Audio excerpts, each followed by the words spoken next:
Ahoy to you mateys, and merry festive December-ish TPRT times on Courses Cove.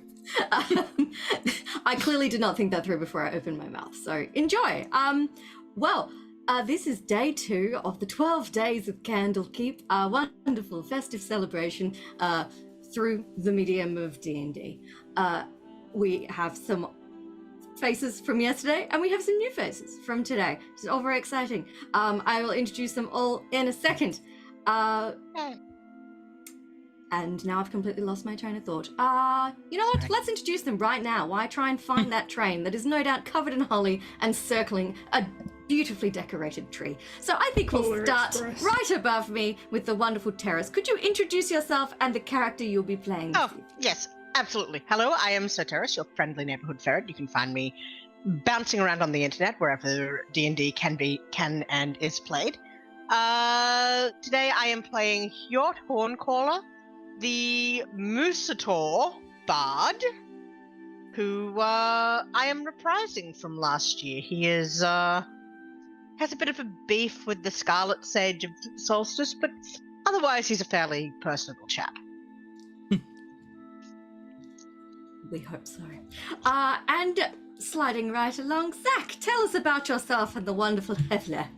Hello, yes, I'm Zac, or Renegade Chicken. I am bouncing around here, mostly at the moment. So, you know, you'll probably find me here, if anywhere. But occasionally just, in sort of D&D channels around, doing homebrew and playing games and things, fun times.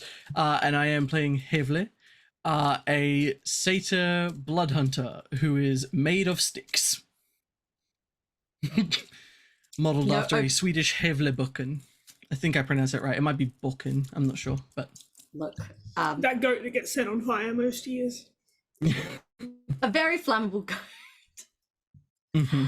And moving right along, Jess, tell us a little bit about yourself. Hi, I'm Jess. I have been poached from Reddit GM's channel, and I'm living here now under the floorboards in Corsairs Cove. Don't worry about it. I am playing Mrs. Claus tonight and last night, and at some point in the next week as well, who is a 7-foot-tall half-orc who favours the form of a fluffy white cat, who also, similar to Terris's character, has a bit of beef with Santa. I don't know your reasons, Terris, I just don't like him. And I find it funny to claw the crap out of his ankles at any given point. Half the party last night did not know that the fluffy white cat and the 7-foot-tall half-orc were the same individual. We'll see how it goes tonight. See, indeed. And last but certainly not least, Josh. Not the usual Josh, a different one. I'm a different Josh. There's too many of us around. Hello. So many Joshes. So many Joshes. We should all get together and see who is the superior Josh. Fight. Oh no. I'm from Roll Together RPG, and I am going to be playing Garnot, who is a hobgoblin fighter who has a little friend who lives in his armor. He's a armor of holding, as I like to call it. Cute. I love rats. I love rats, oh my god. I fostered nearly 30 of them, so. That's amazing. I only ever owned one. Oh, just loved many. And I remembered what I was going to do. I was going to introduce myself. I am Karen, the Mother of Bunnies. I'm one half of the team that runs Corsairs Cove with my husband, Josh, the pirate and performer, a writer, an internet addict. You can find me on the social media site formerly known as Twitter as Mother of Bunnies, or you can follow my much more glamorous burlesque alter ego, Miss Lolamore, over on the Instagrams, or even listen to my dulcet tones on the D&D podcast, Zombie Dragons. And I was the DM last night, I will be the DM tonight, and I will be the DM tomorrow night. And then we will be tagging out, because for the 12 days of Candlekeep, we will have 4 adventures with 4 different DMs, and we have slightly different people every single day, just to keep things exciting. So to give everybody a quick recap of what we went through last night. So around the time of the winter solstice, the Candlekeep, which is essentially a massive library, they do a little bit of inventory, and they try and go out and find all the missing books that have disappeared over the course of the year. Our initial team yesterday were given a slightly unusual task for this time of the year, where they had found the book, but the book had been subjected to some sort of enchantment. And it was up to our team to work out whether this was some sort of sinister enchantment or just something more benign. Which way they've decided to go on that really is open, because they got sucked into a giant portal and now they're in a magical enchanted forest. So could go either way. We'll see how it pans out. The other side effect of this time of year at Candlekeep is that people have a nasty habit of disappearing, just randomly, and then reappearing at a later date. So that will become important in just a moment. So now stranded in this enchanted forest, our team came upon a group of drunken satyrs, which had gotten lost in the forest. Because they'd had a little bit too much wine and then got swooped by some very angry crows.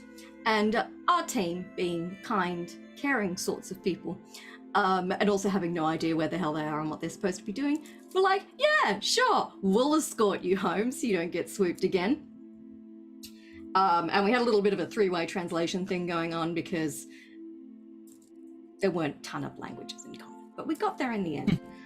So they escorted the drunken satyrs through the forest and came upon some injured wolves that had been set upon by hunters. And fortunately, Mrs. Claus can speak with animals. So she had a good old chat with Fuzzy, the leader of the pack, who relayed that they had been attacked by hunters and were all injured. And Mrs. Claus won them over, doled out the good berries, and they joined our team to get to the magical plateau where everyone was going to be safe.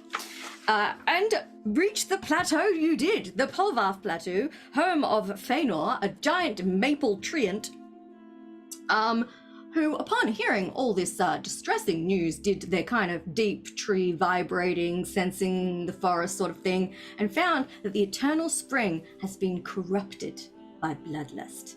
And since they're a tree and can't go themselves, they entreated our brave adventurers to go forth and solve the problem themselves, and gave you a potion of hill giant strength to take with you, because gifts are nice, and recommended you stop by and talk to a sprite named Will Doley, who, after initially being a little concerned about the strange people that were a lot bigger than him marching into town, gave you some helpful advice, namely about the cult of Malar, which have been lurking in the area, and the fear that the pool of eternal spring, the site of the hallowed Lurue the unicorn, has been corrupted, and thus Lurue, mistress of moonlight, guardian of the forest, has not been seen for some time.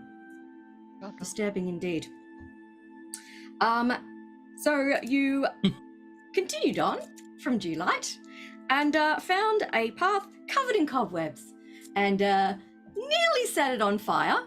Nearly came this close to setting 60 foot of cobwebs on fire, which would have been a really pretty explosion, but unfortunately failed. That's boring. So you just hacked and slashed your way through it and continued, thus dodging the ettercats I was going to set on you, you stupid. And then you came upon a clearing, and with his very highly accurate hearing, attuned, thank you. Highly attuned hearing, Hevle was able to realize that there was a sinister figure inside the hut ahead and two people who were in distress. And you came up with a very exciting plan to rescue them. This involved...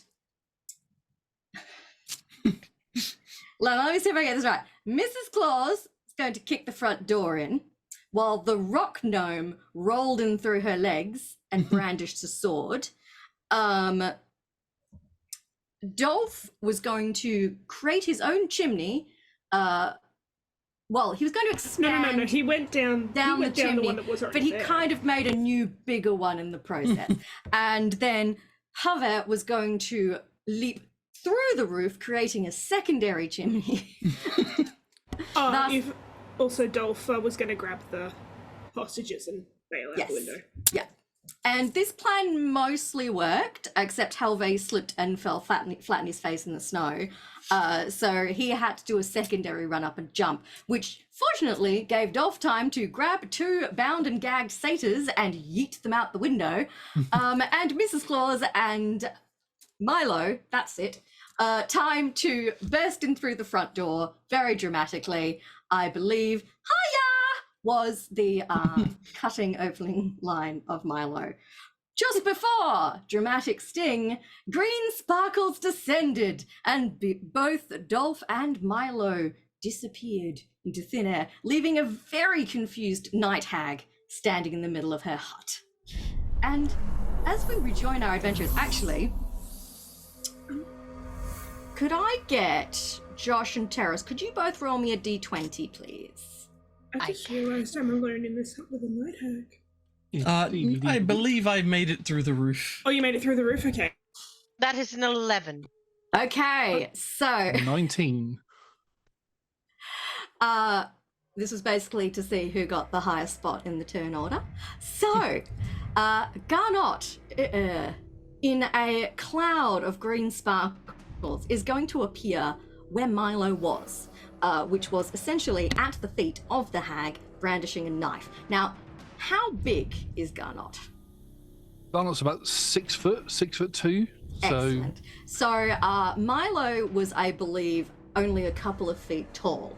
So what it looks like to everyone else is that a 2-foot rock gnome has suddenly massively expanded into a 6-foot hobgoblin, brandishing your weapon of choice. Sword and shield. Wonderful. Meanwhile, Hjort, you have just fallen through the roof. Not again. And I would like you to roll a dexterity save to see whether you land on your feet. Oh no, hang on, it was Heavily who came through the roof. No, Hjort is outside. I need you to roll the dexterity check to see if you land gracefully or whether you face plant in the snow next to the 2 bound dryads. That is a 4. You face plant in the snow next to the 2 dryads. Yeah, I'm fairly certain that his antlers are now stuck in the snow. He is a moose. He has trouble getting through doorways. This hut is about 30 feet by 15 feet. Yes, Hevle, you have just launched yourself through the roof. Mrs. Claus, you have just watched Milo turn into a 6-foot hobgoblin. Didn't know you could do recognise that. from work. And yes, Hjort, you are outside in the snow. Now, luckily for you guys, you actually took the hag by surprise, so you all get a surprise round. Excellent. Excellent. Now, let me. Do you think as he appears, I'm going to assume that Havle actually knows you two, and would just sort of, I think, doesn't know what's happened outside the hut yet, as he's just cracked down inside, but spotting the other hobgoblin will just sort of, got a knot! I'll appear, look at the hag, what the hell is going on? Oh, hello. Oh, Are we hello. fighting, or...? She's I've lost mean! oh yeah, we're going to kill her. Right, The hag. all right. Leave the hostages outside. I think Dolph. Well, not Dolph anymore. Popped out the window with them a while ago. And I'm just quickly working out the turn order. So, Hjort, you actually go first in the turn order because you've taken over Dolph's place. Followed by Garnot, then Mrs. Claus, and then. Sorry, I'm looking at the wrong thing.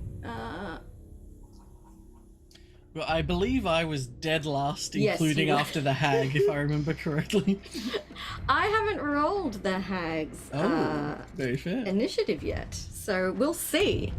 I'll do it in chat, so I can't lie to you. I think I had 3 rolls in the double digits last night, so anticipate Whoosh! big things. Well, the Ouch. hag's definitely going first because I just crit. Well, Sorry. You know what? No, I'm glad that happened there. Yeah. But good news is you surprised her. She didn't hear you coming. thanks to the pass without trace you cunningly used. So you still all get to go first. I do have a question. Something you Yes. mentioned last night about not worrying about resources because the nature of it is you pop in and out and things reset. I assume Zac and my stuff tonight does not reset. No. Alright. I am very glad that I saved what I did then. But you know, you can always just lie and see if I've been keeping track. I'm not going to lie. I don't think I'm allowed Sounds to like do something a lie would say. that. I'll get you. Oh no. I probably shouldn't just tell you. Yeah, I've like, heard don't lie this. to me. You know, we got to do this properly. All right. Hjort, you have landed outside, face down in the snow. As you raise your head, you see two dryads, bound and gagged, that have just landed in the snow next to you, and what sounds like a very indignant hag screaming behind you. What would you like to do? Well, first of all, Hjort is going to look at the dryads, assess that situation, just alive, okay. Look over at the hag. Threat. Yes. Dangling off one of his antlers is a small set of pipes that he is then going to unhook. He's sat up, he hasn't stood up yet. He's sat up in the snow, sort of getting his bearings. Sees the hag, just bit of a problem. And immediately, this set of small bone pipes come to his lips, and he starts to play a haunting melody. These are pipes of haunting.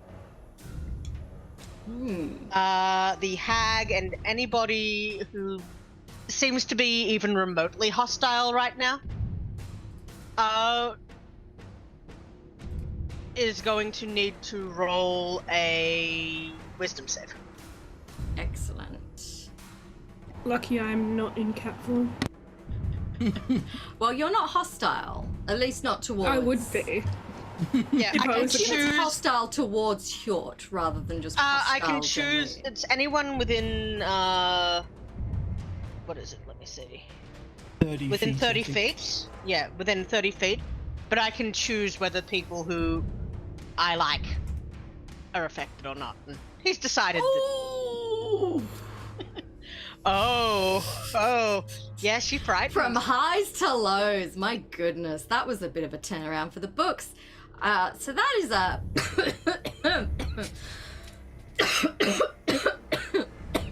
a 3.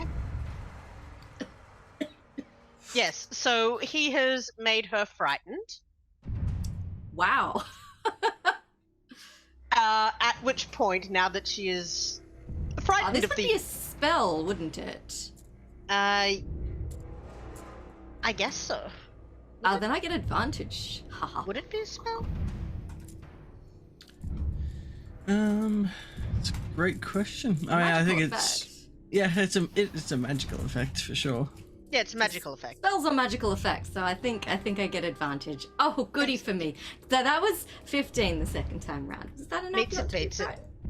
Meets it, beats it.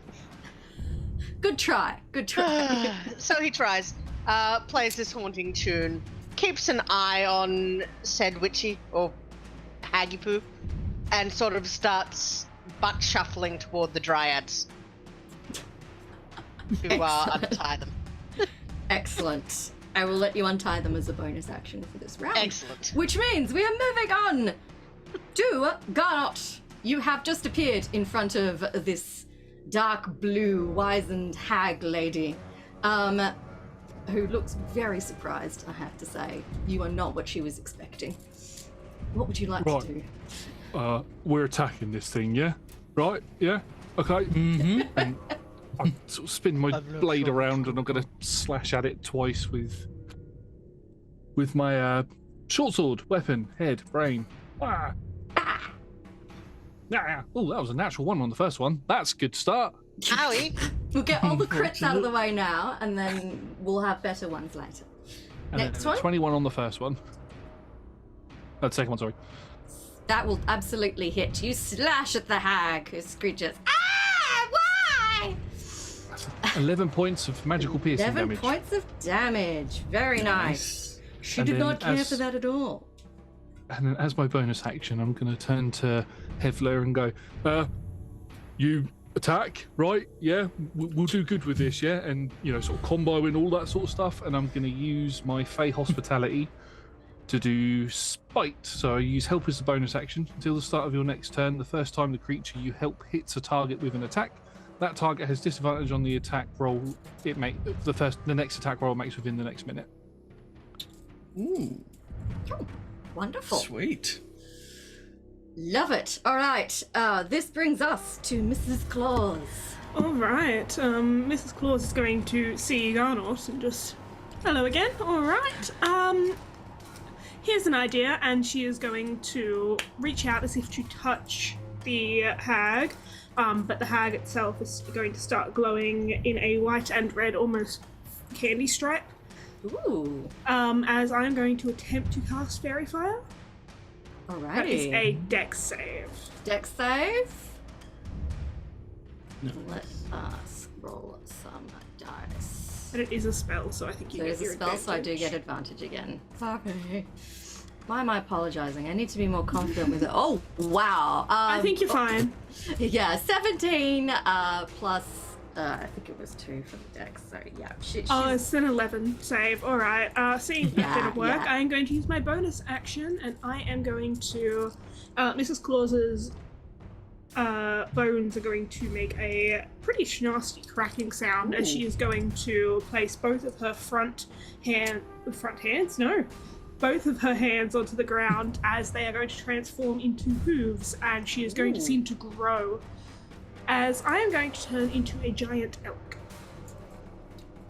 Fantastic. That is a huge beast, and she is going to look at the hag and just kind of huff, and that is my turn. Wonderful. Which brings us to Very Hevler. nice. Excellent. I think Hevler sort of crashes down, and his halberd still sheathed on his back. He doesn't actually draw it as he just turns, and I think recognizing he's not a smart person, but he knows a bit about what he knows about. And one of the things that blood hunters do tend to know about is things such as fae, undead, fiends, that kind of thing. So a hag is a familiar enemy, I think, as I think his eyes narrow and he sort of enters into almost a half squat and clenches both of his fists, and as he does, several parts again of those tightly bound sort of branches and sticks begin to kind of crack and burst outwards from their bindings, as I'm going to use my bonus action to activate my hybrid transformation, which is normally becoming a werewolf, but for the purpose of this is just him becoming covered in these kind of spiked wooden fragments, his horns suddenly becoming kind of like gnarly looking rather than smooth and decorative, and he is going to sort of let out an exhale, paw at the ground, and then charge forward head first and attempt to ram this thing with his horns. Is this a shove? This is going to be an attack. So I'm going to make a ram attack with advantage thanks to the help action. And I nat 20'd it. Oh shit! You Let's go. absolutely Now it's your night, my slam dear. into this Let's hag. go. Roll Okay, damage. I sidestep as you get close. Like, what? Hang on, wait. and just sidestep and just good job, boom, slams into it head first. Now I don't know if that rolled correctly. I just want to make sure it did not. I need to roll one more d6 for my thing here, so I'll roll that. It's an additional 4, so it's a total of 12 points of damage as he slams into it, horns first, and then I do have an extra attack, but I kind of want to try something that's a little unorthodox, so I'm gonna leave it up to you whether you allow it or not. Look, pitch it and we'll see how we feel about it. So one of the things that I know about spellcasters is that I'm not very useful against them, But I do know that there's one way to stop people casting spells, and provided he can, Hevle is going to take one of his hands and attempt to jam it in the hag's mouth to stop it using verbal components. Okay. Oh my goodness. Okay. That's gonna be a hell of a roll. Yeah. Now, If I can't, that's also fine, but I thought it was worth throwing out there just to see. Okay, I'm gonna. Let's call it a contested strength check. So we'll both roll a strength check. Excellent. And if you can beat me, you can cram your fist into the hag's mouth. Not Excellent. sure why you'd want to do that, but you know. So, a total of 24. 24. As I have advantage while I'm transformed and a +7 as he takes. You see, one of his hands has, as it's sort of grown, lost all of the fingers and just become a large, like, almost like battering ram log. But the other one, which is still in hand form, I think just reaches out and rather unceremoniously to the agape and screaming hag, just grabs onto her lower jaw. Oh, God. She's gonna bite the crap out of you. That's okay. I only got a 12, so your fist is firmly lodged in the hag's mouth. She does not appreciate that at all. That's the first No time I've ever seen a spells gag here. check. Unfortunately for you, it's her turn next. That's okay. And she is going to. And luckily for you, her 2 spell attacks both have verbal components, so she can't do either of those to you. Fortunately, she has massive claws, so she's going to try and hit you with one of those. That is fair. The first attack will have disadvantage. Oh, yes. Oh, yeah, because I of the- landed the first. Thank you for that. That's what? Most excellent. Grizzle. All right. So first claw attack. I got another crit fail. I'm gonna make Oh, life even worse man. for you because Mrs. Claus has Sentinel. And Sentinel says when you make an attack against a creature within 5 feet of me, within 5 feet of it that isn't me or whatever, not that when you hit. Therefore, I am going to make a problem of myself. I'm immediately going to also. And they weapon attack. Blah, blah, blah. I'm going to use my hooves as this huge-sized elk is going to rear up on its hind legs and kick this poor hag in the head as hard as it can. I have a +6 to hit. I'm just going to roll a flat d20. The thing. Sentinel Moon Druid. So it's a 19 to hit. Yeah. That's gonna do 4d8 plus 4 bludgeoning damage. Oh my god. That's more than my crit by a long shot. That's gonna do 22 bludgeoning damage. Bloody hell. As she's just going to bang, Jeez. bang, bang, bang, bang in the other side of this poor thing's head. Wow. It's not enough that there is a wooden fist in her mouth. Now she's just being kicked. It's even further in now. Yeah, it's really stuck in there. Hjort, it's your turn. Excuse me. Are you okay? So good. Okay. I got too amused. You're seeing this now sort of gagged creature. He's a little bit stunned right now, but it's just I could make this very funny, but I won't. Ladies, to the dryads, are you okay? And you get kind of some terrified nods from the 2 dryads.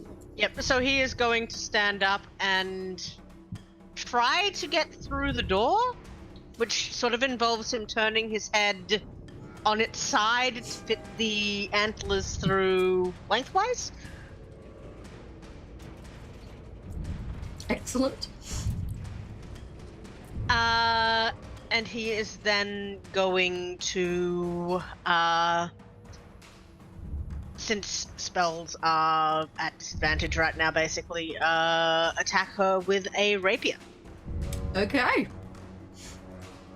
for a 15 to hit. That does not hit, unfortunately. Balls. She manages to, somehow, while being kicked in the head and having a fist down her throat, manages to dodge a rapier. Okay, and bonus action, the lovely gentleman with the fist in the hag's mouth is going to get a bardic inspiration. And I think at this point notices for the first time that Hjort's here. And you'll just hit like, Hjort! Kind of like half turned around, still with his other arms stretched out. Gives you a my wave. bardic inspiration is a D8, by the way. Ooh, thank you. Before we move on, I need to retcon something. I misread. It has to be on a prone creature for the hooves, so give her 12 of her hit points back and pretend I headbutted her instead. Okay. I only did Good 10 to damage. know. That's fair. So you're okay. You're a bit healthier. I'm a bit healthier. Still sucks. Sorry about that. I misread and wanted to correct that as soon as I could. Alright, is that everything, Hjort? For now, yes. Okie dokie. Garnot, your fist is lodged in a hag's throat. What would you like to do now? That's not my fist. Oh, sorry, it's Hevler's fist that's lodged in the throat. Cool, you have watched a fist be lodged in the hag's throat. Right, okay. Are you alright if I use your arm a minute? I think he'll just like give you like doesn't actually say anything, but I think if we've worked together before, especially, you'll see him sort of like grin and just thumbs up with the other hand. Awesome. Why is there a thumb sticking out of her? Oh, right, I see. Right, okay. So I'm gonna jump in the air, grab your arm, and use it as a swing to swing around and behind the hag. And as I land on the floor, I'm just gonna snap behind me, and then Monkey bars. Yeah, monkey bars, and then pirouette and slash down the two attacks. Nice. Wonderful. Roll me some attacks, please. That is a 26 to hit Yeah, 26 is gonna hit, yeah. and a 23 to hit. Those are both gonna hit. Big. Roll That me is some damage. 10 points of slashing damage. And then as I swing round and bring the blade down for the second attack, my eyes glow white. I get like a white aura around me and my blade glows white, and I'm going to put a psionic strike into it as well. Ooh. That adds. Fancy. So that's going to be 9 Dude, points. Psy Warriors are so cool. Pearson. They are. And 5 points of force damage. Or psychic damage. One of the two. 9 and 5. Yeah, so 14 in total, yeah. Total. And was that just one blow or both of them? That was both of them in total, so it was, 24 points of damage in total. 24. Very nice. Math. Excellent. And Alrighty. now that I'm stood behind her as my as my bonus action, seeing the fist in her mouth, I'm going to go, let me help a little bit. My hand glows white, and I use shove as a bonus action to push her 5 feet more into it. She needs to make a strength saving throw. Or be knocked prone? Or I think She's just if she fails, she moves 5 foot away from me, so I'll push her 5 foot further into. hair ledges. 19 plus 4, passes. so 23. So I think she manages to resist being shoved further onto Hevler's arm. And then that's my dead. I'm almost disappointed. Mrs. Claus, All right. your move. I'm going to go ahead and take an attack of opportunity as I am going to... What's my speed? Cool. I'm going to back up 30 feet. If she wants to make an attack of opportunity, that's fine. I think you'd have to go through a wall. Yep. Are you backing out the door? I go out the door. I'm huge sized. Yeah, you're make a 15 by new door. 15 feet, right? I make a new door. And a new, look, the structural integrity of this house is gone. It's gonna collapse. Everything's fine. I mean, we're all good. Anyway, I make a new door. And I am going to walk that 30 feet, turn around, and I am going to charge. I am going to charge in 20 feet straight towards her and hit her with a ram attack on the same turn. So I'm just going to charge in and ram, and that is going to be a +6 to hit. It's really weirdly worded, but basically if I do this and hit her with a ram attack, she takes extra damage and has to make a save. Okay. I crit. Ouch. I'm gonna be so mad if you kill this hag before she's had a chance to fucking do anything. How do you guys run crits regarding damage? Basically, you do, think of it as 2 rolls. The first one you just do the max and then add whatever the second roll is. Alright, so that's 4d6. 24. 24 plus Four. 1, 2, 3, 4 plus an extra 4d6. So it's 28 plus 4d6, right? Yep. 28 plus 16. Bludgeoning? For 44, I think? That's gonna be 44, yeah, that's gonna be 44 damage. And if you Bludgeoning make and if you make a strength saving throw, or be knocked prone. Bloody As I druids. hit her in the back of the head and also tried to ram her even further onto the poor Hevle's arm. It's not hand anymore, it's just arm. I will say, given she's being knocked prone, I feel if like you wanted to remove I feel her like from if you the- if you knock her prone, the arm is Actually, gonna thinking where we're at, yeah, it's That- probably the other that way. is that is totally fine. I'm happy for it to Let's in see if my she fails the strength conditions. save. that was a 23 for the strength save. She So makes a she's strength save. yeah, she doesn't fall over, but she does still have a fist in her mouth. So you know, swings and roundabouts. Excellent. All right. Anyway, and then I'm just going to stand over her and just... And that's my turn. Wonderful. There's a new door. This house has so many holes in it now. Hevle, would you like to make any holes in the house? I don't know if I'll be making any holes in the house, but perhaps in her. We shall see. As I think Hevler sort of, as he's getting sort of pushed around, I think, just by virtue of being attached to the hag and her getting rammed and telekinetically shoved from all different directions, he keeps his footing, but I think slides a little bit across the floor, and the back half of one of his feet gets a little too close to the fire, and you hear a little as the wood that sort of makes him up begins to catch, and I think you see him sort of like his eyes go wide as he very quickly, in a matter of seconds, not his front but the back of all of his limbs and up onto his horns takes light. As for flavor reasons, I'm going to do that mechanically. I'm activating my Crimson Right again with Right of the Flame, and because I am a Lycan blood hunter, I can target my unarmed strikes. So he sets himself on fire accidentally. And I think as his bonus action, I will take 1d6 damage for doing so. As he takes 2 damage. And then sort of, I think, as he realizes what's happening, eyes go wide with panic, and I think just full, turns, hefts the other arm, and just starts clubbing.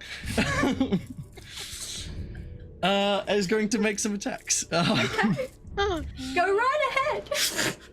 All right. Don't forget you've got bardic inspiration right now. I do. Yes. Okay, the first one is a 24. And the second one is a 13, but I'll spend the bardic inspiration on that. To bring that with a d8 up to a 15. Sorry, what was the first one? An 18. First hit, second misses. The No first worries. one was a 24. Oh, first one was, never mind, it was way higher, but still, Oh, that's fine. definitely high enough. 15 misses, unfortunately. Yeah, that's all good. As he's going to deal, his punch deals 9 magical bludgeoning and low roll, 1 fire damage. Oof. As he just slams into it, and I mean, at this point I feel like I may as well. with that second one, as the sort of the log-shaped appendage slams into it, there's going to be a sizzle, and as he pulls away, there'll be a small sort of like almost a brand of like a goat horn on her, where he hit, as I'm going to apply the brand of castigation. Does that do anything by chance? It makes it so I always know the direction to her as long as she's on the same plane of existence as me, and anytime she deals damage to me or a creature I can see within 5 feet of me, she takes 2 psychic damage. Because why not? Hevler is panicking. But I'll end I it. love Hevler. Oh, bless his cotton socks. Okay. I love him. This takes us back to the top of the order. So the hag is going to try once again to claw her way free of this wooden fist in her mouth. There's not a sentence I was expecting to say tonight, but you know what? It's fine. Let's see if I can actually hit anybody this time. Come on. That is 11 plus 7, so 18. Will that hit you, Hevler? That definitely hits me. I only have 15 One AC. moment. Wait, Terris. Taking this strike going at Hevler, Hjort is going to quickly grab his warhorn and honk it to distract her using cutting words. So you need to make another roll. So you just hear. What the? So you take a D8 away, right?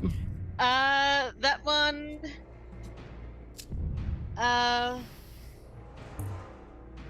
So here,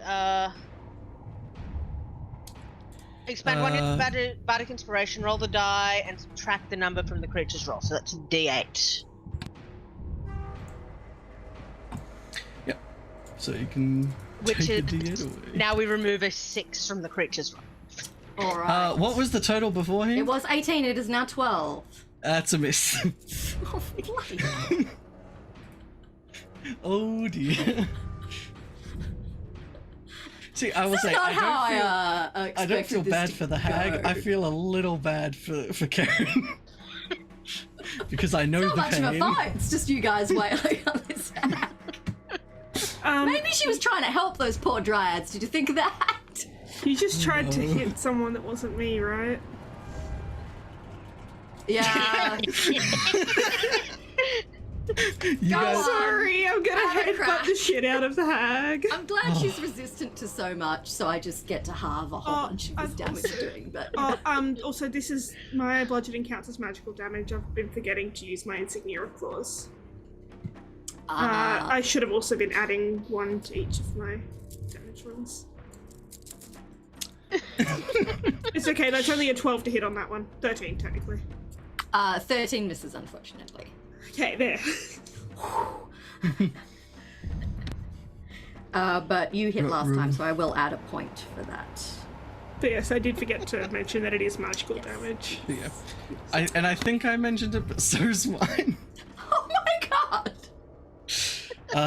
Well, shit, I'll just add a whole Lycan bunch turns more my damage punches to the poor magical. lady. No, just leave it as it is, leave it as it is. We didn't mention it, so You can just play on. Yeah, play on. Look, you're really stacking it up, so I don't think you're in trouble yet. Unless she manages to get the fist out of her mouth so she can cast some magic on you bastards. Alright, I believe this makes it Hjort's turn. Also, thank you all goodness. for all the disadvantage and stuff. I've only got 15 AC. You guys have been saving me.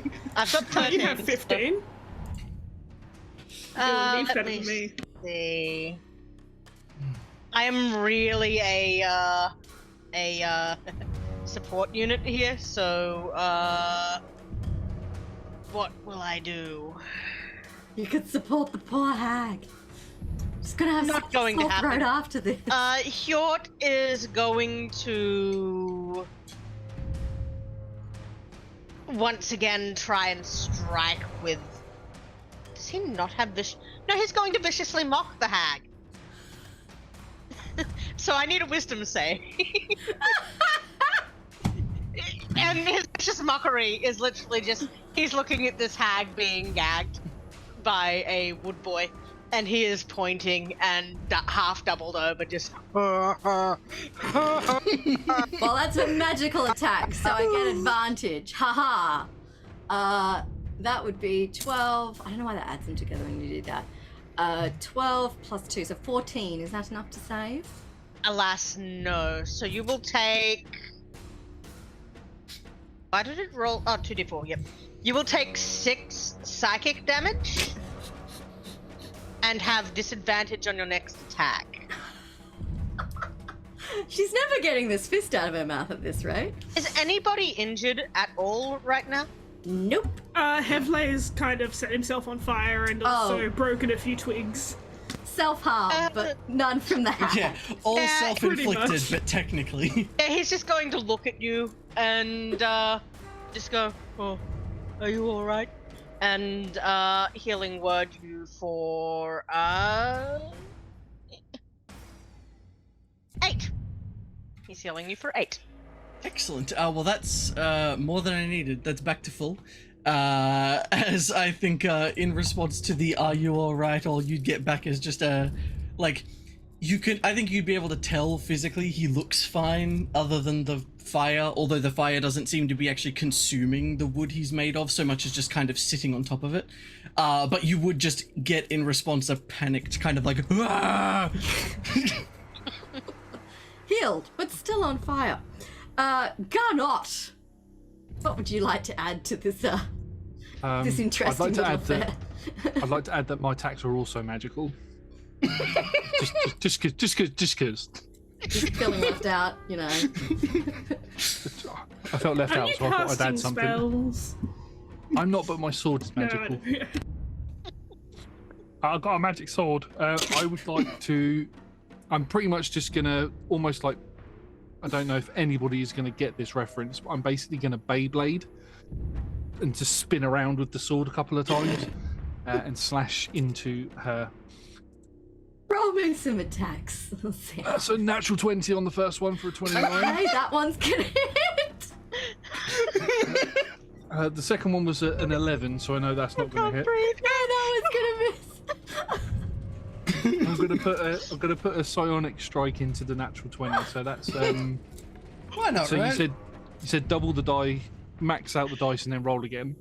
Wonderful. So that's 6. So no, I have to do this separately. So this is going to be So So you it'll roll be like, and you add the for a short max. sword, it'll be a 6 plus 1d6. So that'll be 15 points of piercing damage, Magical piercing damage, I believe. magical piercing damage, and and I'm sorry, but that is hang on, math in my head very quickly. 17 points of force damage. What? Max on a d8. Yeah. So it's... Oh, man. 14.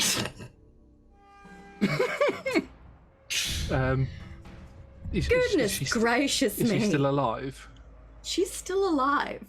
She looks as- like shit though. As I stop as the Beyblade stops, this white aura pretty much fully encompasses me, and then shatters like glass as I use action surge, and I'll attack her 2 more times. That is a 12 to hit, unfortunately, Yeah, that one's gonna miss. and another natural 20. Oh my god! Marco, she's already dead. I'll do the Incredible. psionic strike again. You don't even need to roll, man. She had 4 hit points left, so I think you're gonna make that, right? Yeah, Yeah. for a bit of flavour, instead of attacking her with the sword, could I sort of bash her with my shield in the back of the head so that the branch in her mouth is what actually kills her? Why not at this point? She's very, very dead. Great. You slam your shield into the back of the hag, driving Hevler's fist right through her head. And with one final whimper, she kind of deflates somewhat. And Hevler, you now have a blue-skinned hag hanging off your arm. like I some think- sort of twisted Christmas decoration. I think that counts as an improvised weapon if you're going to use that. Now that there's no fighting You going on, could. Hjort is going to take a pile of snow that is still stuck on one of his antlers and stick it on the burning friend. Amusingly, as you attempt it, the snow kind of just seems to pass through the flame and kind of just move off him. It does not appear to be damaging him in any way, but he equally, because I just checked, cannot turn it off. Yeah, so he's so- going to. For the next Get the hour, snow. I'm just gonna look like I'm burning. He's just going to look at the snow, look at the fire, look at the snow, nudge the snow, Um, and then just be. I think his breathing will slowly, begin to slow and he'll sort of shake the hag off, and then just, okay, sorry about that. As you guys, Not very fun. Sorry. The enormous elk is going to shrink back down into a half orc. as you do this, the house around you slowly and dramatically collapses. With I a want to know just if a- Bless is out. What's left of the walls is now on the floor. And outside in the snow are two very scared, confused, and slightly banged up dryads who really don't know what the hell just happened. You're safe now. Right, I well, think- that was fun. The trees asked me to do it. And his other arm will, I think his fingers will re-emerge from the wood. It kind of just several twigs and branches kind of just push themselves back out. He sort of squeezes it a few times. Okay. Well, That arm's a bit slimy, not gonna lie. Just Mm. you got Mm. some Do I hag have slime. prestidigitation? I do not. Yes, I do. I am just going to look at that and just vaguely prestidigitate the friend. Just thank you kindly. Kind of just shakes it a bit. Friend, Mm. does this hag have anything interesting on her? You can certainly roll an investigation check. Good luck for me. What's happening? I have to say, I did feel a little bad for that hag, but I'm not Don't gonna worry about lie. it. The last time in D&D I ran into night hags, they were literally a problem that our entire party had no way to deal with. So Yep. watching one just get pasted without being able to etherealness away feels so good. That's Seriously, the thing. that I'm was like, she so just has to cathartic. get. Yeah, she just has to get the fist out of her mouth, and she can leave, but she couldn't. Just ridiculous.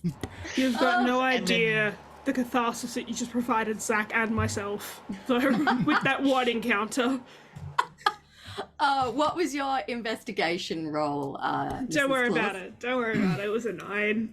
It was a 9. Unfortunately, I kind of pick the hag up and shake her. If anyone else wants to look through her pockets, they can. I'm just giving her a shake.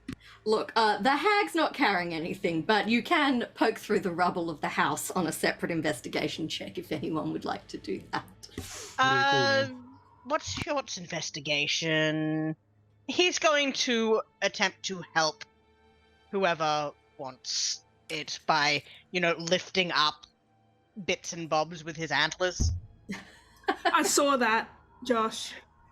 Yeah, that's my third natural 20. For a 21.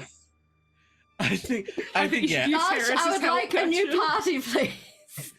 I don't- They avoided the first combat, and they finished that one without being attacked. I can't. I think I'll be good. Havel is not even helping with the investigation. I think he'd walk over and just start trying to sort of finish untying and ungagging the dryads as he's I think seems to have calmed but is still visibly a little bit unsettled, and his eyes keep flicking upwards to the top of his head where you can, despite the fact that there's no heat coming off of it, you can see and hear the crackle of flame coming off of his horns, and he seems mighty uncomfortable with it. With that natural 20 investigation, Garnot finds 2 bottles of magical potion. A potion of clairvoyance and a potion of greater healing. I should write these down. You probably should. 'Cause I will. Nothing look can it. go wrong if we drink the potion of clairvoyance. Who has the lowest int? Asking for a friend. Actually, I think it's a three-way tie. True. I think Garnot's the only one in the party with a positive intelligence. What do I get for dinner tonight? Potion, Yeah, there's potion like- of clairvoyance and a potion of Greater healing. great healing. There's like 6 brain cells, and Garnot has them all. Does anybody want these? Shiny and colourful. Actually, I think speaking of which, as Havler kind of finishes removing the binds from the dryads, he'll stand up and look around and just, where'd Milo and Dolph go? And one of the dryads will say, "Was that the big one with the bells? Mm-hmm. He vanished and he appeared." And it's pointing at Hjort, just like, he just... He'll just sort of nod sagely and just, swapsies, I understand. These two might be in a slight state of shock right about now. Just Oh, Uh, I can fix that. are Do you you guys have okay? anywhere to go? Yeah, what he said. well, we have to find Hannah. The hag. She took Hannah away, and we don't know where she is. Is We can't go back without Wow. her. is Do you Hannah have also a anything of dryad? hers? And the dryads kind of look at each other, and you get a bit of a like, and they point over the now flattened hut, and you can see that third building. I think she might be over there. I'm off. Oh, all right. This is Claws. Anyone You- coming with? Nothing bad's gonna happen to us, I'm sure. Seeing Mrs. Claus wander off in that general direction, Hjort will trot along to flank her. I Yeah, mean, think. there doesn't seem to be anything else here, so yeah. Oh yeah, I'll cut. Wait. I think Hevler will have the dryads got up, or are they sort of? Yeah, the dryads are. They're following over, but they're keeping a safe distance. No They've worries. decided that you guys can handle this, and they're just gonna stand back and let you handle this. Very fair. You did just put your fist through a hag's face, so I did. That's true. If oh no, because I have to be in there for that. Never mind. all right. This is another ramshackle building. It is about 15 foot wide and 45 feet long, so it's quite a long, narrow building with a heavy door, which has like a crossbar on it, so no one can get out, but you guys can get in just by lifting the crossbar, should you want to. Havler, did they say this one? Hmm.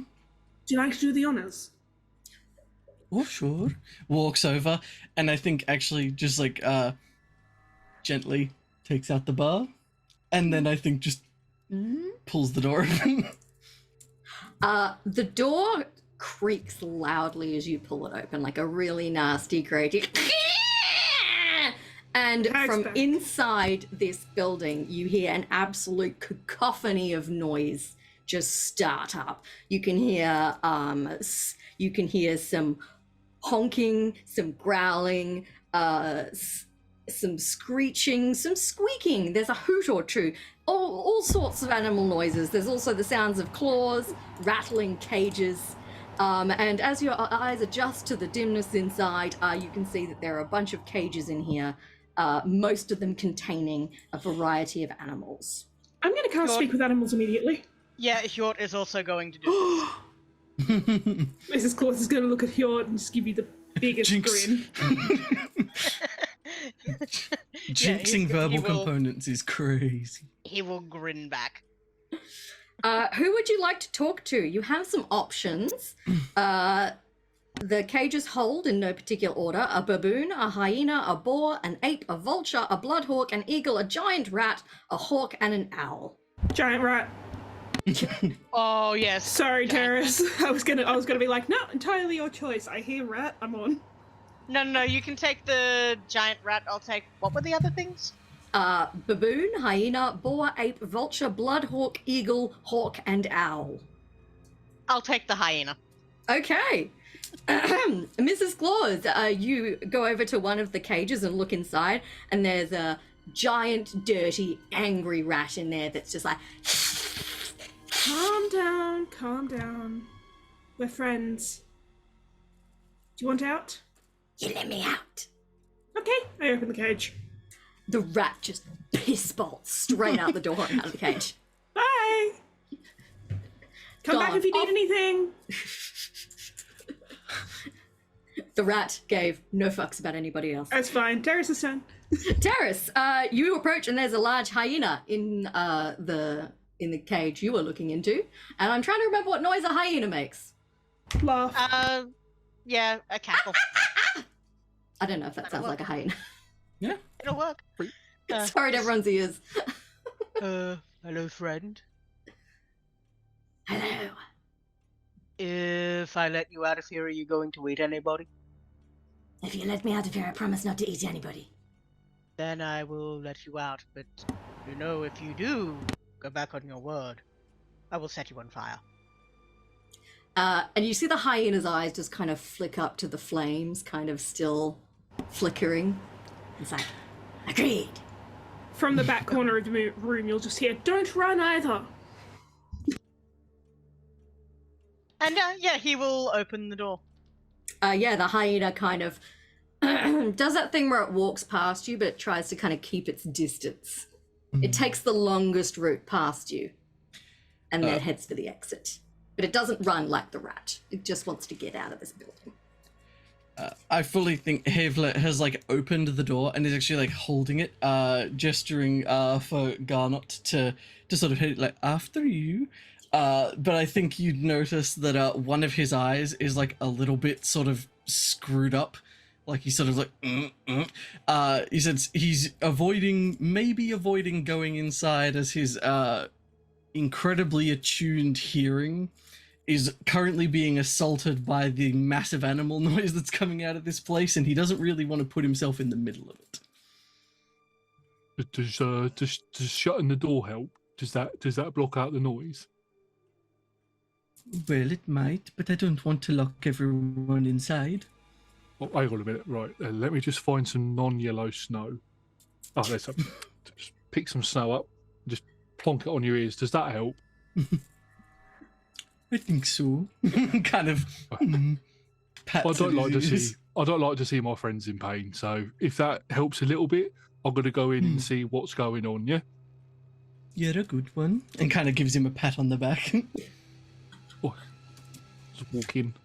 Yeah, you go in. You see the remaining animals still in the cages.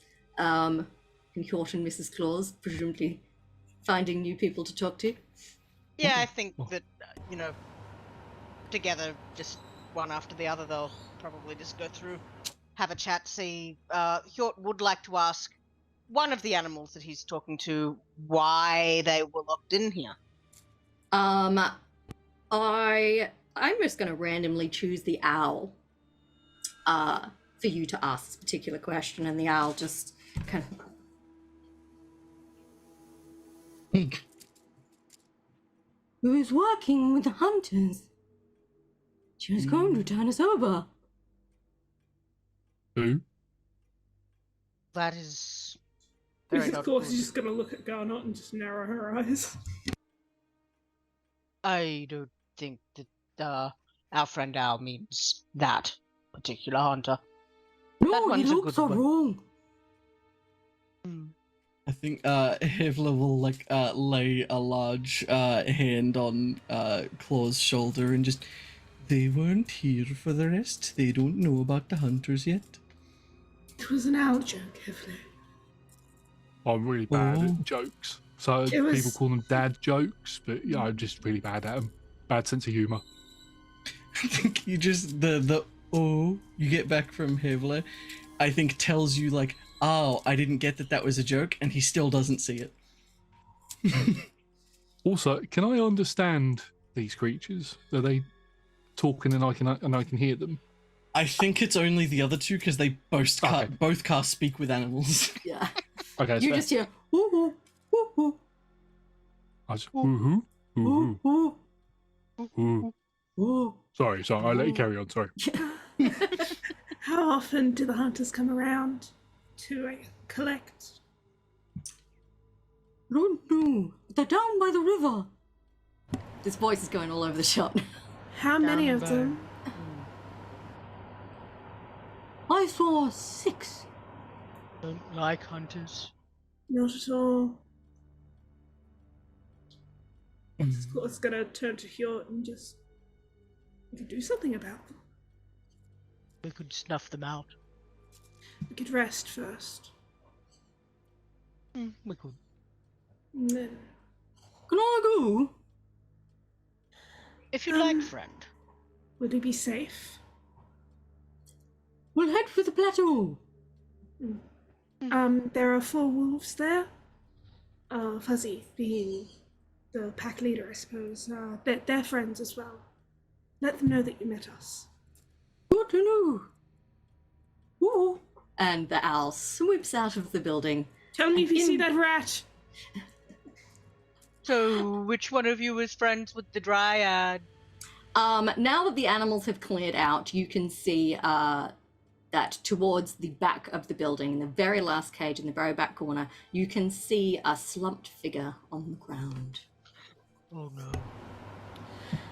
Are you meant to be here? Is this to the slumped figure? Mm-hmm. This is another dryad that has been tied up. She appears to be unconscious. Oh, I can fix that. I'll drag her over. let Hjort fix it. Yeah, he's just going to yeet a healing word at her to see if that will help. Wonderful. So that is 8 healing. Wonderful. Her eyes flutter, and she sits up. She's still looking a bit banged up, but she looks a lot better than she did a second ago. She's like, "Oh, you!" And at hearing Hannah's voice, the 2 other dryads rush in, and they all just kind of 3-way hug, clasping each other. Various expressions of, "Oh, we thought you were dead. We're so glad you're alive. Oh my goodness." Well, that's lovely. I think I'll brush the snow off his ears now that the animals are gone. Hjort is just sort of standing there, sort of towering slightly above everybody, looking a little bit, well, not everybody, I think Mrs. Claus is probably around his height, but just sort of looking slightly awkward at all this affection. How tall is Hjort? He's a big boy, he's a minotaur. Let's see if I've got that in his description. He's about 6'7". We're all around the same height. I believe yesterday one of the reasons we were having a laugh about our party was because we had Milo, who was like 2 or 3 feet tall, I think, and then everyone else was a nice even 7. It's just a tall party. How tall's Garnot? 6 foot to 6'2", 6 foot. roughly. So when you're done Shorty. adventuring in the Enchanted Forest, you can start a basketball team. Mm-hmm. I'm Reckon not Havler sure can that would dunk. be a good idea with those antlers. Do they let minotaurs in? They should. It'd be funny. Very funny. The dryads are going to help their friend Hannah to her feet, and they basically say, "We're going to take her back to the plateau. Good luck. Thank you so much." And they will try to hurry away back the way you guys came. Be careful. So you are now in a large empty building with a bunch of empty cages. There's a collapsed hut. There was the well next to the collapsed hovel. So you can stay here and poke around a bit more, or you can continue. See if you can find these hunters, of which many have spoken. Drama. Does anyone need to take any sort of a brief rest or anything before we carry on, or I don't have a clue what we're doing? We've turned into quite a few different things today. It is quite Wouldn't late at mind, night now. I imagine it's probably about midnight by now. If you're not comfortable staying in that smelly area, I do have the ability to make a small hut. Maybe down by the river. Down by the river. Sounds like that's where the I've hunters always are. wanted to live lakeside. Kind of just starts Heavily. moving. Heavily. Wait. What? The animals just said that's where the hunters are. Well, We are caught by them. Unawares. Well, if I were to create this hut, they wouldn't be able to see in, and they wouldn't be able to get in. Nifty. Ooh, I've got an idea. What if you made the hut within this hut? Would that work? Hut within a hut. Would there be room for that? I mean, I don't really think the hut has defined boundaries anymore. I think How we big kinda a took hut care are we of that. talking here? And technically, the hut is collapsed, so if it is too big, it's just going to sit on top of the rubble. It's a so. tiny hut. Let me find the size of that.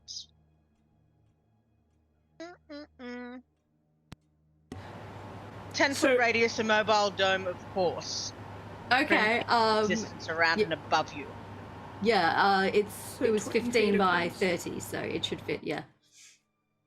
Yeah, so we'll just sort of make a little Hut in dome. a hut. Yep. Yeah. Hut. If we don't rest, are we risking a level of exhaustion? Probably. Well, it depends how fast you do the rest of it, really. But there's nothing stopping you from resting. Like, I'll just say, I don't mind. It's you sleep for the rest of the night, and in the morning you get up and keep going. It might be nice. Yeah, long rest would not hurt me at all. Excellent. Josh was just making a point in chat about Garnot and Hjort being fresh, and I think you said before, why rest? Is anyone hurt? But if it's night time and we're risking a level of exhaustion, That is true. Also, it Yeah, would the be two a of bit nice for me just because my transformation only lasts for an hour and then I've got to rest to get it back. I can only do it once per rest. So I'd be going into a fight with my transformation if we did, but ultimately, you know, I'll roll with the punches, whatever we decide. I mean, I'm down for a rest, but if it's not, if I mean, it it sounds like that we're we all down. don't, I don't mind. Yeah, I'm fine either way. Oh yeah, I'm all right. You know, I might be a bit fresh now, but you know, it's been a whole day. I could do with a bit of a sleep if one's available. Oh, I can sleep anywhere.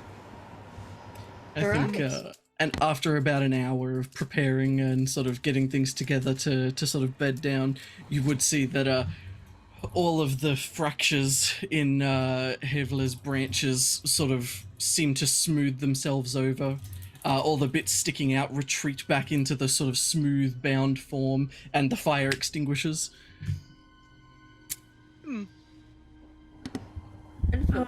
A grown 7-foot tall half orc is going to curl up in a corner like a cat. Incredible. I lay down in my sleeping bag, and as I lay down in my sleeping bag, you see a rat appear from my armor, runs down and grabs the sheets and pulls them up over me, and then disappears back in the armor. And I just go, I just laugh to myself and go, hut hut, fall asleep. Yeah, Using the last of my speak to animals, just good night, little buddy. yeah. Before Hjort goes to bed, you see him pull a small book out of one of his pockets as he reads a bedtime story to the family of mice that live in his antlers. Good night, other little buddies. I think Hevler understands absolutely none of this. The hut's lovely, so he won't stand out in the snow, but he does appear to rest rather strangely as he sort of bends over almost like onto all fours and appears to just kind of fix himself in place, much akin to the statues he was inspired by, and just appears to kind of go dormant. Wonderful. I Hjort get to is prepare spells. Yeah, Hjort is tempted to knock him over, but refrains. I'd like to see you try. Okay. But he won't. I'll pay to see this. Goat tipping. And thus the members of the party make themselves comfortable and get some shut-eye as the night passes in the remains of the hag's hovel. And since we've been playing for a tidy 90 minutes at this point, we might take a little 5 to 10 minute breaklet. Seems narratively appropriate to have it at this moment. So we will bugger off, get a drink, stretch the legs. You out there in chat, feel free to also have a beverage, stretch your legs. Google night hags, should you wish to know more. And we will be back. She could have done so much cool shit, you guys. So much. Anyway, it doesn't matter. It's fine. I'm fine. I'm sorry. No, I lied. Already got all my favourite moments of the night. Don't even need the next. Sorry for missing your encounter so bad. Look, I can't complain about you being good at your jobs, okay? So we'll be back shortly. All his fault. All Zach's fault. Oops. See you in a few minutes. Bye, everybody.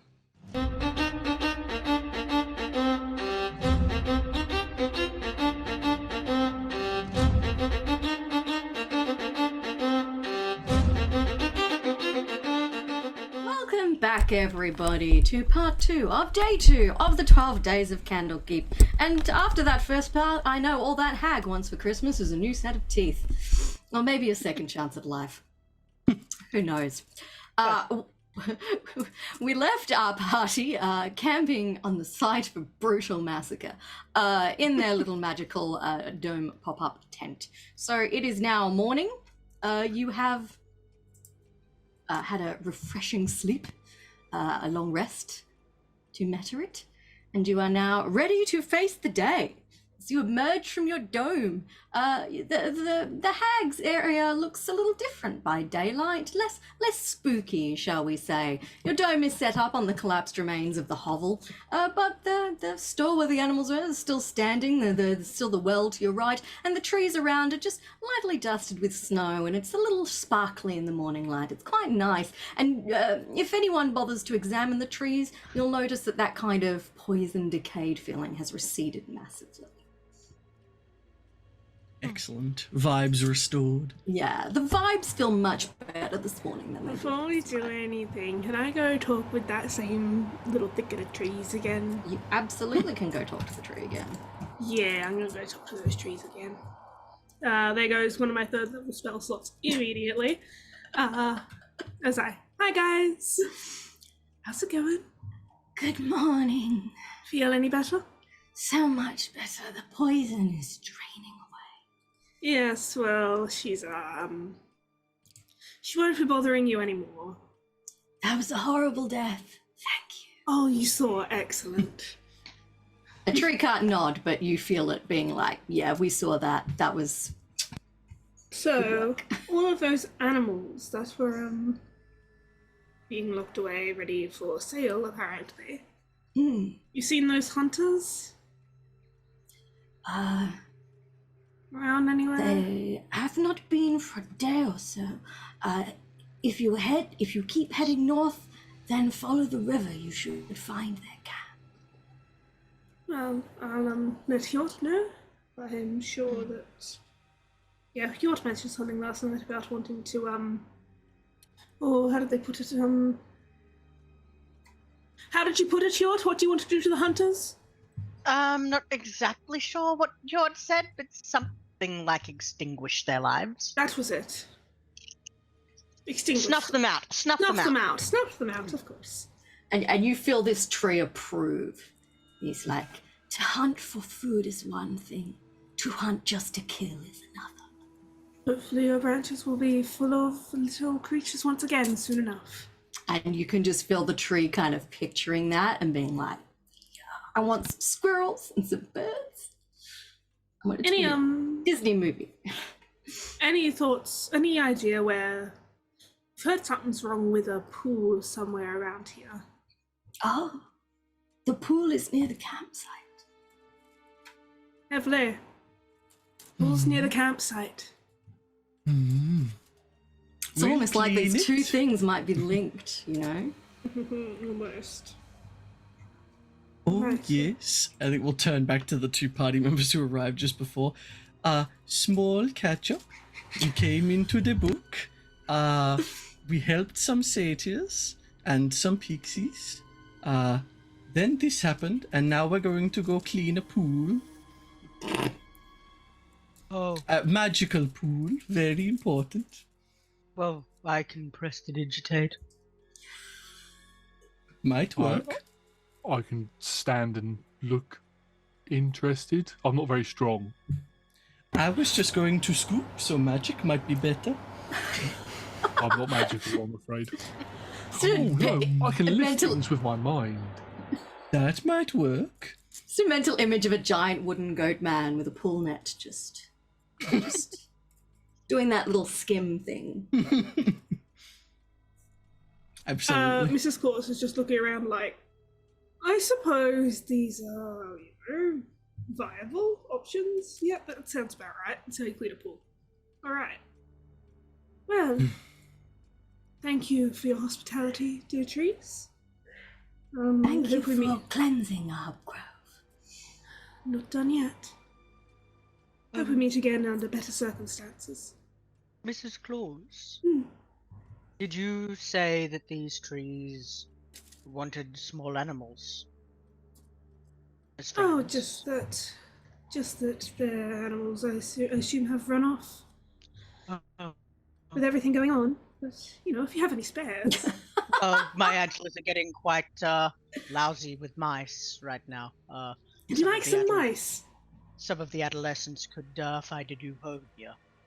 Oh, the tree is fine with having some mice nest in its trunk. It's actually got like a little hollow. Yeah, he'll take 10 minutes to ritually cast Speak with Animals and ask them if any want to live in this grove with these trees. And I'm sure some will because he only has so much antler. The mice have been breeding. Yes. It's been a year. Oh my god. So, they're just crammed together on the antlers, like there's no room. I thought you were going to say like a month and I was going to be like, whoo, but No, it's been a year since we last saw him, and he had like 3 mice at the time. so now he's So- got 30,000, yeah. Yeah, about that. A river of mice flow out of your antlers and into the tree. Little doors open up on your You know, antlers. he offloads them from time to time when they want to, and this seems like a nice place. The trees are delighted to have new residents. And I hope it will only grow from here. Thank you again. Thank you. And that's me. I think also from where he is sort of still by where we camped, Havler will cup one hand to his mouth and calling out to Mrs. Claus, just, we left them some food, and we'll point to the body of the hag that we killed. Yes, well, Headley says we left you some food. Will her body poison you? Or is it just her magic? It's a question that's never come up before. Is eating a hag's corpse poisonous? Is hag's corpse poisonous? D&D 5e.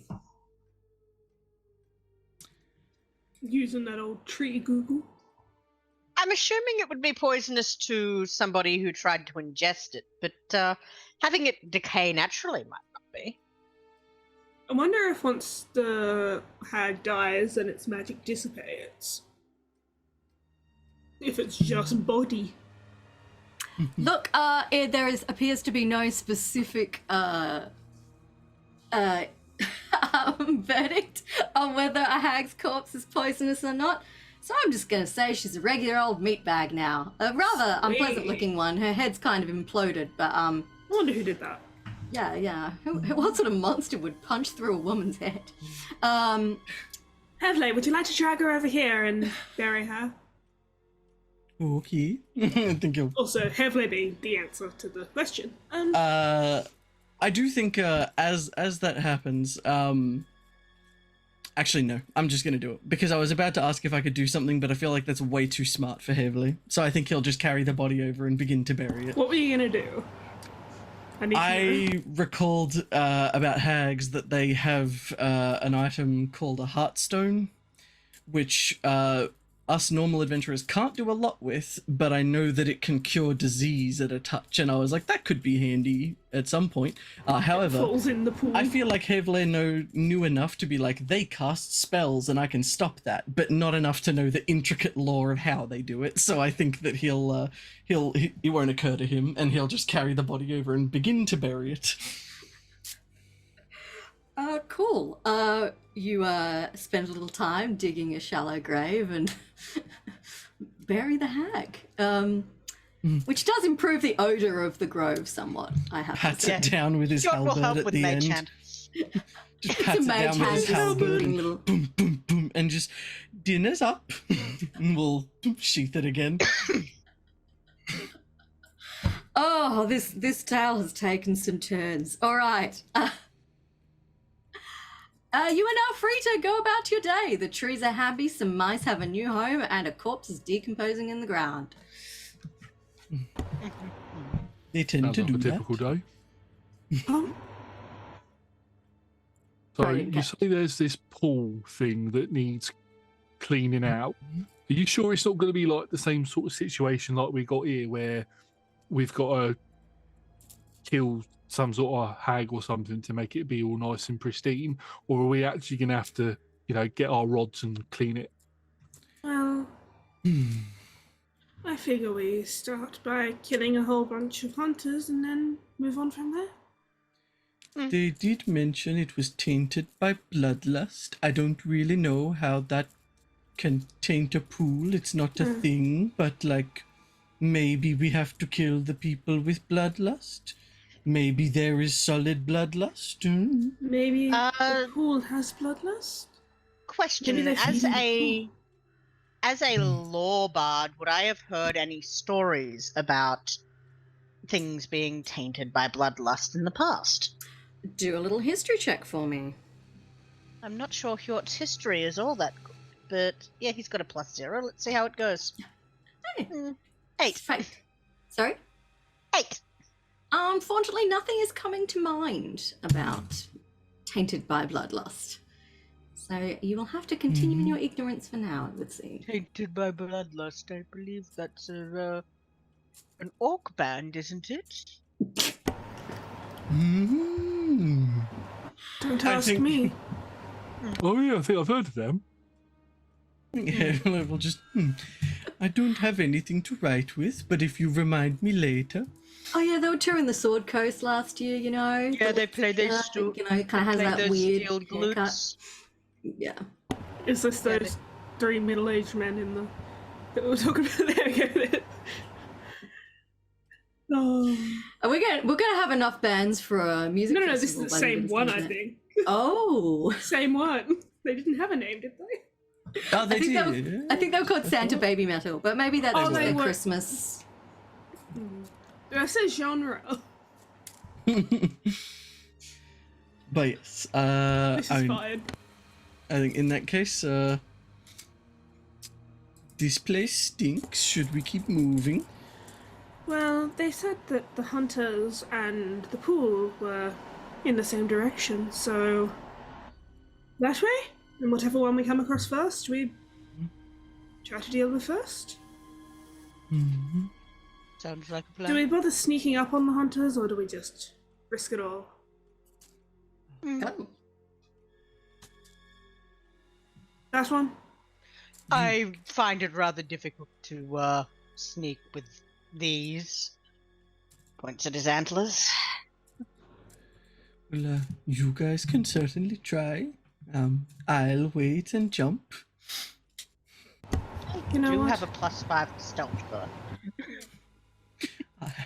For reference, I have plus nothing and disadvantage. But I have a 70-foot long jump, so I can jump from well out of sight range. Oh, I don't have very good stealth, and I unprepared pass without trace. Oh no, I didn't. I still have pass without trace. Hey. I'll go. What did I unprepare?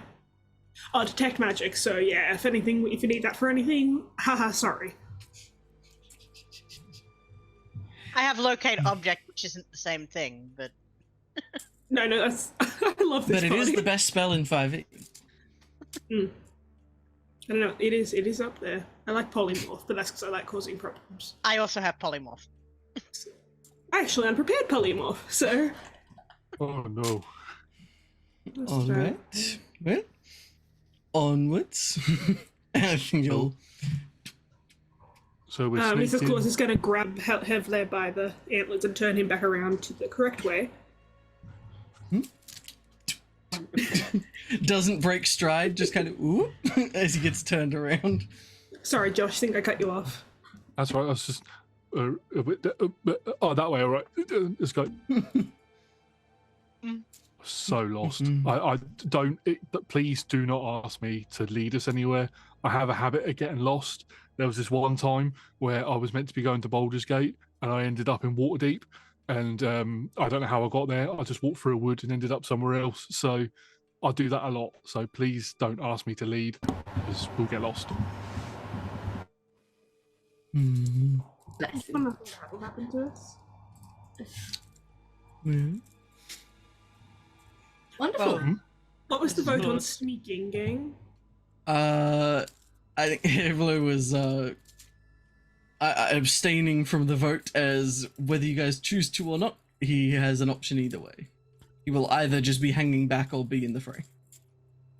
I'm not too bad at sneaking. I don't mind if we go in charging or sneaking. I mean, the extra, the sort of surprise element would be quite nice. But if we just wanted to go full bloodlust, which doesn't seems to be against the point. But yeah, if we True. wanted to do that, I'm good. Maybe when we get a bit closer, I'll cast a spell. Everybody keep your ears and eyes peeled. Not literally, Evelyn. Not literally. I wasn't going to try. I didn't know what you meant, but I can't peel these. And kind of like twang, as like the wood sort of does like the ruler thing and like. I mean, you'd be the most likely to be able to, I think. Don't worry about it. Anyway. you just need the right kind of blade. Oh dear. You set off in a northward direction. Yes. I'm gonna go ahead and, when Hevler's not looking, turn into a cat. Please know that I am spending one of my wild shapes on this every time. I only if have you- 2. At some point, looks around and notices it. He'll just sort of be like, where'd she go? Scratch, scratch. Oh, hello again. Keeps walking. There is nothing strange about this. My allies are disappearing and reappearing constantly. I am once again in your antlers. I climb your whole body, even though you know it's unnecessary. I know no such thing, but I appreciate the thought. Because Yeah, I don't you're have any sort of of- those. Hjort sort of takes a step sideways and eyes the cat. Just, now you're not going to eat my mice, are you? She looks like she's thinking for a moment and then shakes her head. Would you like a ride?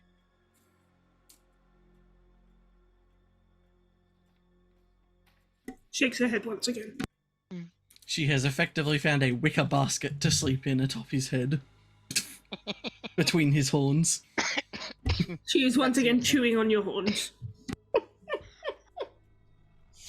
That's fine. Every now and then you'll just see, if you look at Garnot, you'll just see a rat sat on his shoulder with a little cup of tea, drinking it. Eyes you, shrugs All its these- shoulders and disappears back into my armor. This party is full of adorable details. After a couple of hours walk, it begins to seem as if you're reaching the northern edge of the forest. The trees are becoming fewer and farther between, and up ahead you can start to hear running water. And soon you reach a wide river that is running in a kind of northeasterly direction. And you can see that there appears to be quite a well-worn trail leading along the side of the river up to the northwest. But as you reach this point where the trail kind of veers slightly westward, you realize that there's the remains of campfire nearby, and other kind of signs that someone else was camping here recently. I'm gonna go ahead and try to keep us to the tree lines. You know how I've got a cattle dog, and she herds us quite often by like snapping at our ankles and pushing. You know how a dog would herd? You know, I try to, as a cat, like herd the party to keep us inside the tree line. I have a Kelpie, I know exactly what you mean. Mm-hmm. It's so funny. Yep. Cool. Yeah, I mean, I don't know that Hevler particularly notices much of the nipping, but if he sees that you're trying to push him off the track, he'll just kind of shrug and the cat hasn't done me wrong so far, and just move the trail. Apart from all the clawing. He doesn't notice that. Nah, it's just that's just what cats do. It's fine. It's not. And I'm gonna jump down on Hevler's shoulder, of Hevler's antlers, go missing for a second, and misses. And Claws, as a half walk, is going to walk out from behind the trees. Just. Alright. You have to do it like this. And that same thick, almost viscous, like honey like fog is going to descend upon the whole party. I'm going to cast Pass Without Trace now. Wonderful. Oh, that's You all become very discreet as you hug the edge of the forest. So basically, you're keeping the edge of the forest, but still following this trail along the river. You're just not on the trail. I Yeah. believe Oh, so. I'm just eating the mist, sorry. Oh yeah, no, I noticed. That's what I was laughing at. It doesn't taste I, like anything missed I've that. tried. I think it's sneaky. It tastes a little bit like peppermint. Coming to a Christmas buffet near you, peppermint mist. It's like when you go to those fancy restaurants and they bring it out under a dome and then they lift the dome and all the smoke just kind of... Yes. I set liquid nitrogen on my party. You all feel a little chilly now. I freeze solid. Now, is anyone doing anything while you're walking, or are you just keeping on? Give me as a nice peel. I Yeah. think Hjort would like to, we were up near a campfire, yes? You passed, an old campsite. Oh, it was old? It looked at least a day or so ago. Someone Okay, was there. so he won't bother with that. But he's just sort of vaguely looking around to see what kind of foot traffic has been around here. Essentially trying to get a rough idea of numbers. Absolutely. Roll me a nature check. Or would that be survival, actually, probably? I'm For some hoping tracking. it's survival because I've got an advantage and a +4 to survival. Oh, we'll If I do s- survival then. If I Absolutely. see you looking around at a whole bunch of things, never mind, that's concentration as well. Don't worry, I was going to cast guidance. Cannot. That is a 22. Ooh, nailed it. You can make out the footprints of 4 humanoid creatures Mm. that use this campsite.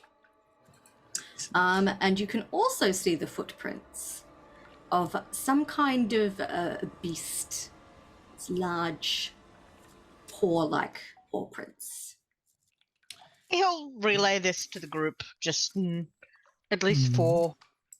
And one of them seems to have a pet animal companion. Some description. Pawed. Strange question. Can I tell if, by prints alone, if this animal seems... Actually, Terris, you might be the best for this. Mhm. Seems like they might have been in distress. Yeah, I'll give it a go if you'd like, if I can. Can I give Hjort the help action? Yeah. So this is to try and find out if these people were in any sort of... No, the animal specifically. Oh, the animal specifically? Whether it had been like captured like the other Yeah, ones. or with... not. Okay, yeah, Is it totally. not confined to a little space, or is it? Nature or animal handling, I think, for that one. I will roll animal handling because I've got a +4 to that. And that is with advantage. 10. 10, this animal appears to have been quite active. Like, it looks like it's gone to and fro a bit. It hasn't, like, just walked straight. It's clearly looking around as it goes. So, But whether sort it of was like doing that in a distressed manner or not, you're not quite sure. Yeah. Hard to tell. As the others do point this out, I think that Havler will sort of scrunch his face up for a moment, and there'll be like a groaning wooden creak as his ears will grow a little further up out of his head, and I'm just gonna try to keep my perception going with hearing, just trying to listen for any sign that this party or creatures or anyone might be ahead of us. What is your passive perception, Havler? 12. But I technically have advantage on perception when it's based on hearing or smell. Cool. Well, you guys continue to follow this trail along. And as you do, I would like everyone to roll a perception check, please. Havler's yours is with advantage because you are paying particular attention to your surroundings. Perception. Still higher than my passive. Yeah, that's a 7. Yeah, my perception check was a 9. My passive perception is a 17. I rolled a natural 2. I rolled a 2 and a 5. Is that everyone? Are those your... I think you're muted, Josh. Sorry. 22 I rolled. Oh, got it. Definitely notices. Okay. Yay. Nice. It occurs to you that the day seems to be going quite fast. That for the amount of time you've been walking, the sun is like traveled quite far through the sky.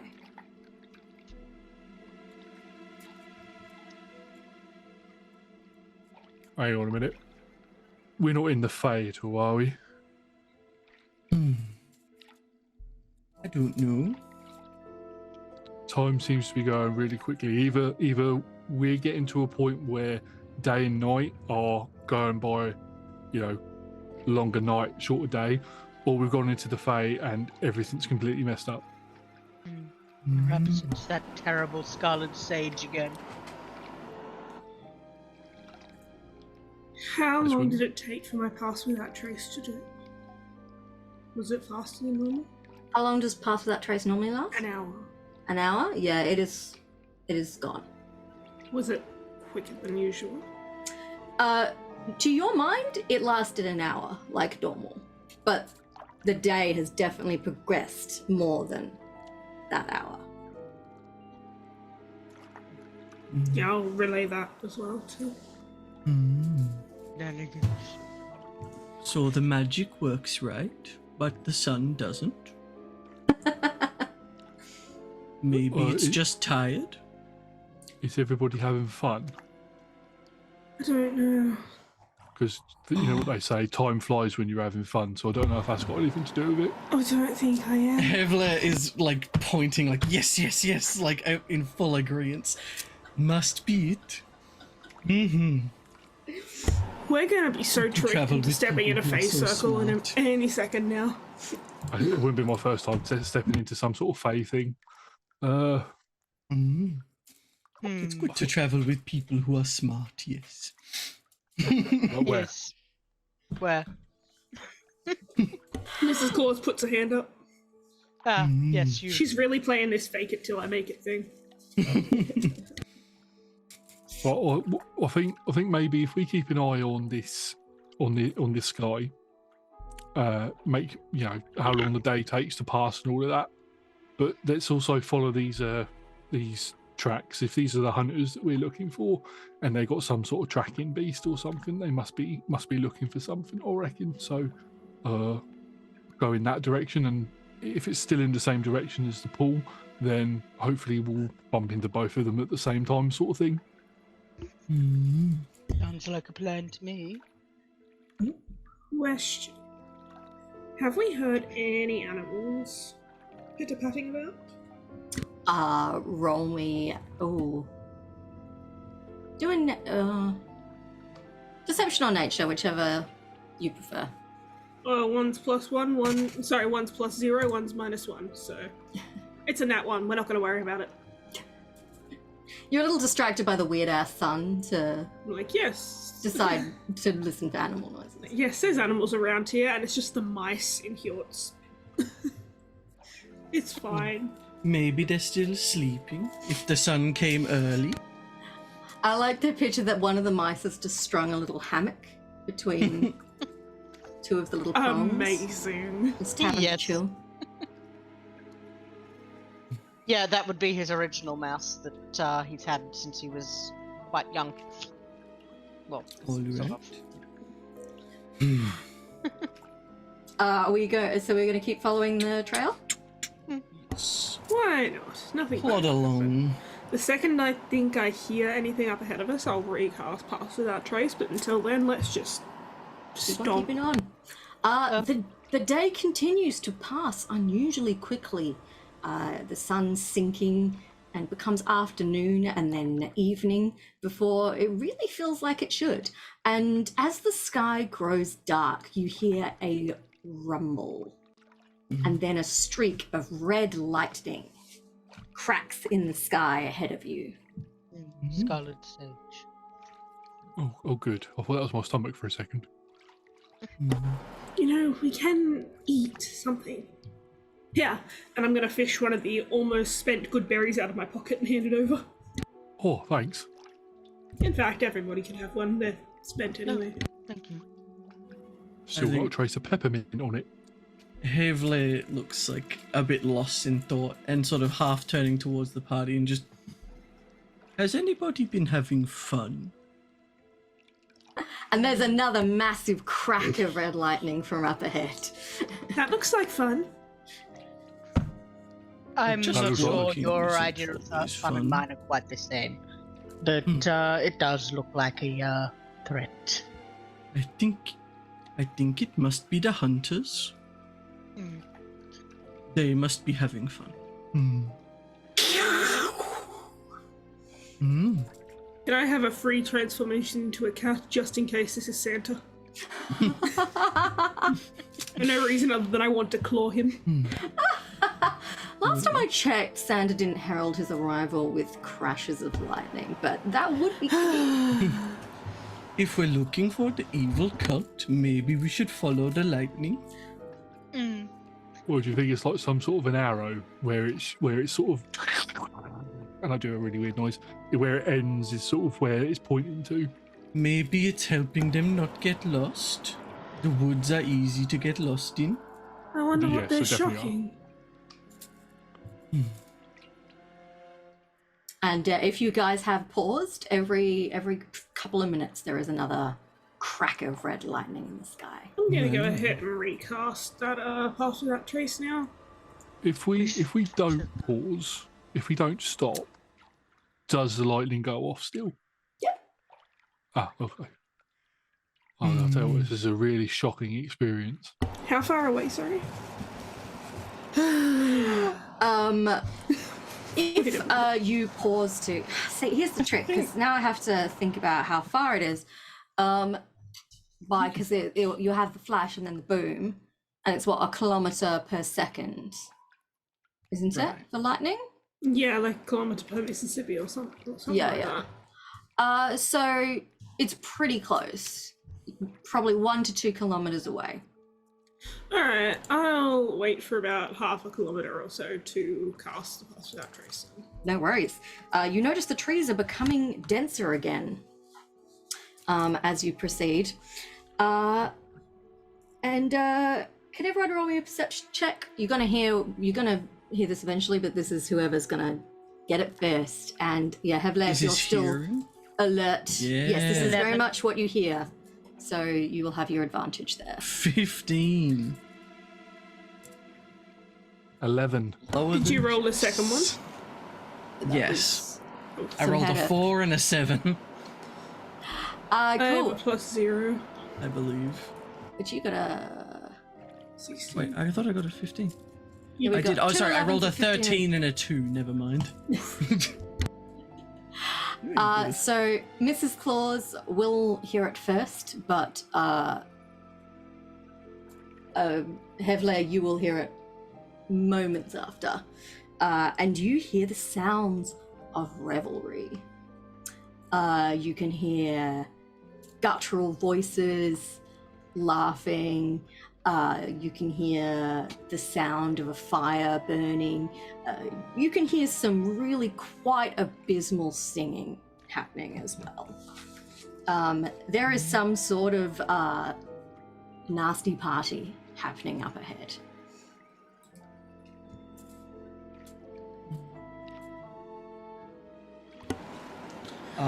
I think especially if we're getting closer to the source of this lightning, I think just preemptively, Hevler's going to sort of hunch over again, and you'll hear that sort of cracking as he's going to once again go into his hybrid transformation. Cool. Alright. Where did I see this? If you're keeping sneaking up, you will see a bonfire and a number of figures, but this depends on how close you're going to sneak up on them. How close can we get without having to roll a check? I reckon once you're less than 50 feet from them, you'll have to roll stealth, because then you're starting to get to the edge of the tree cover. Can we near that? And Yeah, if you want to stop at 50 feet and then roll a perception check to see how much you can make out. I kind of squint my eyes and then look at Hevle. Can you see anything? And I'll give you the help action with your perception check because I'm crap. He'll squint. I don't have dark vision, but I'll give it a shot. Ah. Oh. Does help then give me advantage, or does it like nullify disadvantage from the dark?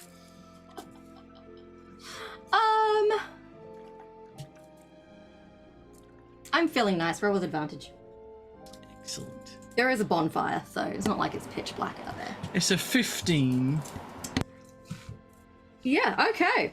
So you're about 50 feet ahead of you. You can see 6 small huts arranged in a circle within a clearing. In the center of this clearing, there is a large bonfire burning. You can see stuffed practice targets made of bones and stuffed animals, and some dummies made of hides for practicing fighting.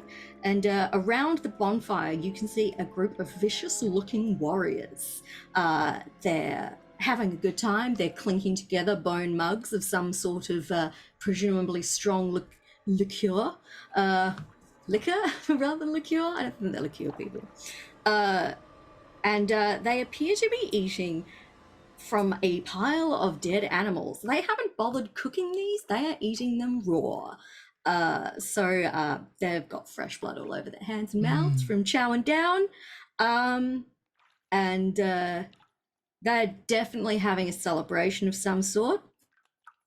And occasionally, between the laughter and the horrible laughter, you'll hear them proposing some sort of toast that always gets a really good response, but you can't quite make out what they're toasting.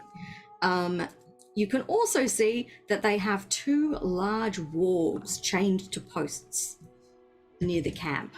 And the wargs are a little antsy because they're chained up far enough that they can't get to that pile of dead meat, which they really would like to. I think he'll sort of like stand up a little bit straighter and just... Looks like the hunters they mentioned. Terrible hygiene. Blood everywhere. Yeah, they definitely are not obeying Oc health and safety regulations. So, Did I tell you how many there were? I don't know. Oh, It was just, I think it might be hard to tell with a silhouette in the dark. yeah, like 15, like, you can see there's 2 of the wargs, but unclear. Looks like 2 pets and a small handful of people. One Can anyone very... see them better? I'm sorry, honey. Oh no, sorry. No, you're good. I just had a very quick question. Who lit the campfire last night when we stopped to rest? Cool. I'm not sure as there was a campfire. Oh, true, there might not have been. Yeah, I don't think he Inside a did. tiny hut. Yeah, we hung out in some insulated hut. That It is was true. Great. I'm just going to... I think he's gonna look a bit... what's the word I'm looking for here? Uncomfortable, but is going to just request when we think they've spotted us and we're going for it, somebody throw me a spark. And mimics like a flint and steel. I mean, For reference, none of you will actually mechanically have to do anything. This is just fun flavor. there's a whole campfire there. I may be able to somewhat neutralize one of the creatures over there, or potentially boost one of you. I can polymorph things. Excellent. Do you think the wargs would fight for us? I'd be surprised. Not if they're loyal. They don't look very nice.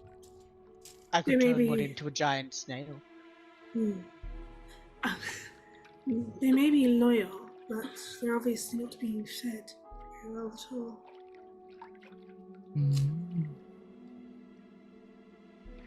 Shouldn't be too hard to turn them. You can certainly Well, we try. could make them a snail. DM Yeah. question, because I have forgotten my warg stats. Beast or monstrosity? Let me quickly double check. They are a monstrosity. Nah. Both. Can you still turn them into a snail? I can turn a creature into a snail, so yes. I think that would be so funny. How Alright. big is snail? I'm thinking Giant. Hongarask. Well, I'm thinking apple. are we going to Well, a Hongarask is a snail, but it's the Him? size of an elephant. And apple snails are so funny. Alright, what are we going to do? Are we going to proceed, or are we going to do any sneaky shit? Well, what are we feeling? Well, if we've got the magic, I could try sneaking. I mean, pass without traces up. Yeah, you Does still it- pass that trace? Hevler, we're about 50 feet away right now. What was your long jump? 70 feet-ish. You could throw yourself into the middle again. I can come with you if you want. I can throw myself 60 feet. So, well, it's like a it's like a special type of jump thing that I can do where I sort of like bing bing bing. Sounds like a plan. All right then. Oh my He kind of God, I rubs his love hands this. together, and I think that he'll sort of back up a little bit, starts like pouring at the ground a little bit, and then Wait. we'll I think we should get it. Hjort and I should get a bit closer first. If you get too far away, won't the spell stop? Yeah, but we're far enough away that they haven't seen you yet. I thought that was because of the spell. Is that because of the spell?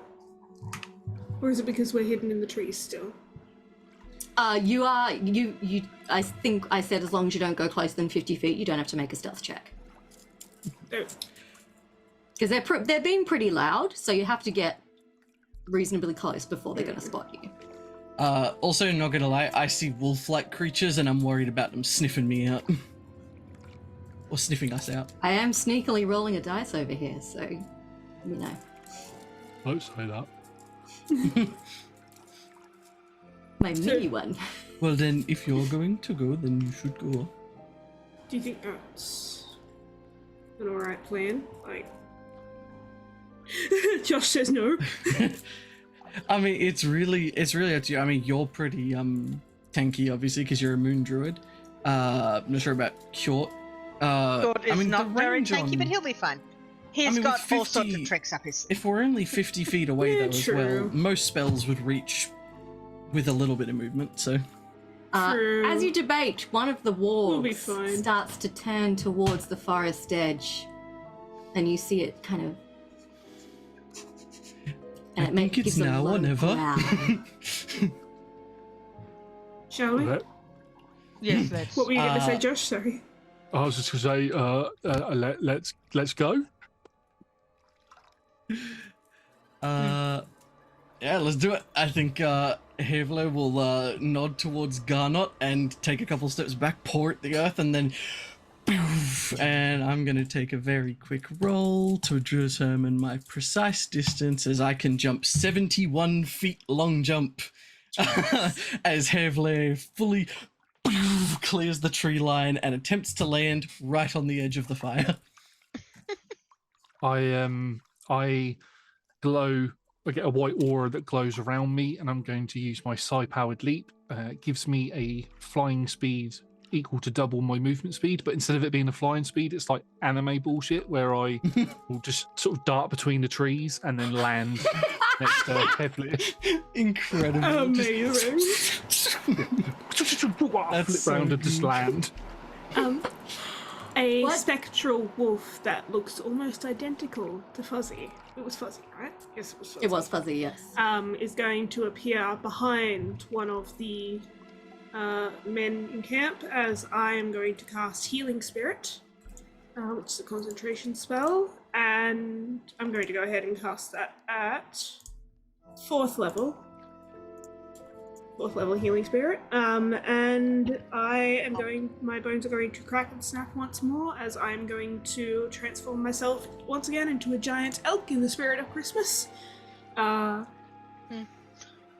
What am I, I don't know the word, but scuff one of my hoofs against the ground and charge in, Excellent. leaving poor Hjort here to do whatever Hjort wishes to do. Hjort will hold off on the polymorph until he decides which thing is the most dangerous. But what he is going to do is he is going to walk up. Now we've decided immediately that these people are a threat, right? Oh yeah, Well, they're they're eating bad people. from a pile of raw They're animal mean. carcasses, so they're not So- nice people. For now, what he wishes to do is wander up to about 60 feet away and, I can't believe I'm going to say this, cast Shatter on the largest group of them he can. Mm. Cast the shadow just before Hevler lands. That sounds like a plan, yes. I'd like to vote that actually goes off first. But what is the diameter of shatter again? I believe it's 10 feet. Is that radius 10 or feet. diameter? Let me check that.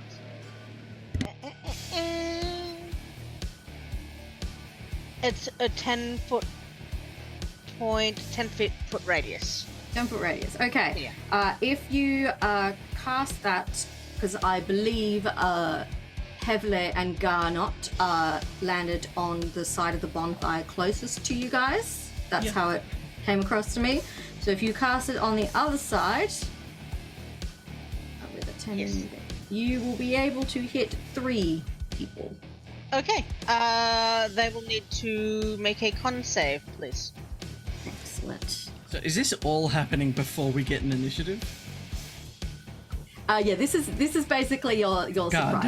damn. Yeah, no fair. I was Yeah. expecting to just run in. This is And yeah, Hjort's shatter starts out in the form of Warhorn bugle. By the way. Yeah. I'm just drawing a little note Smash. for myself.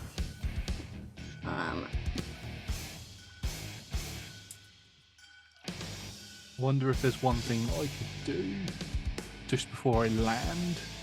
So I'm going to. So you guys have landed on this side of the campfire, closest to the forest. So you two are there. Mrs. Claus, are you on the? Let us say that these hunters are in a circle around this bonfire, and the massive leaps have taken Garnot and Helvet inside this ring.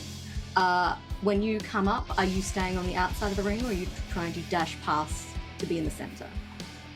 I have 60 feet of movement speed, but I think it's a lot funnier if I'm on the outside. Let's put you on the outside. And Circling shark, and I think Short's Garnot- just hanging out in the forest. All right. I think Sorry. Garnot wanted to do something before he landed. I think it's a backflip. What is the Well- con save for Shatter? That is a DC 16 for me. 16. So that was a 9, another 9, and an 8. So Okay, so they all fail their con save. Yep, they each take. I rolled pretty poorly, but 9 damage, Excellent. and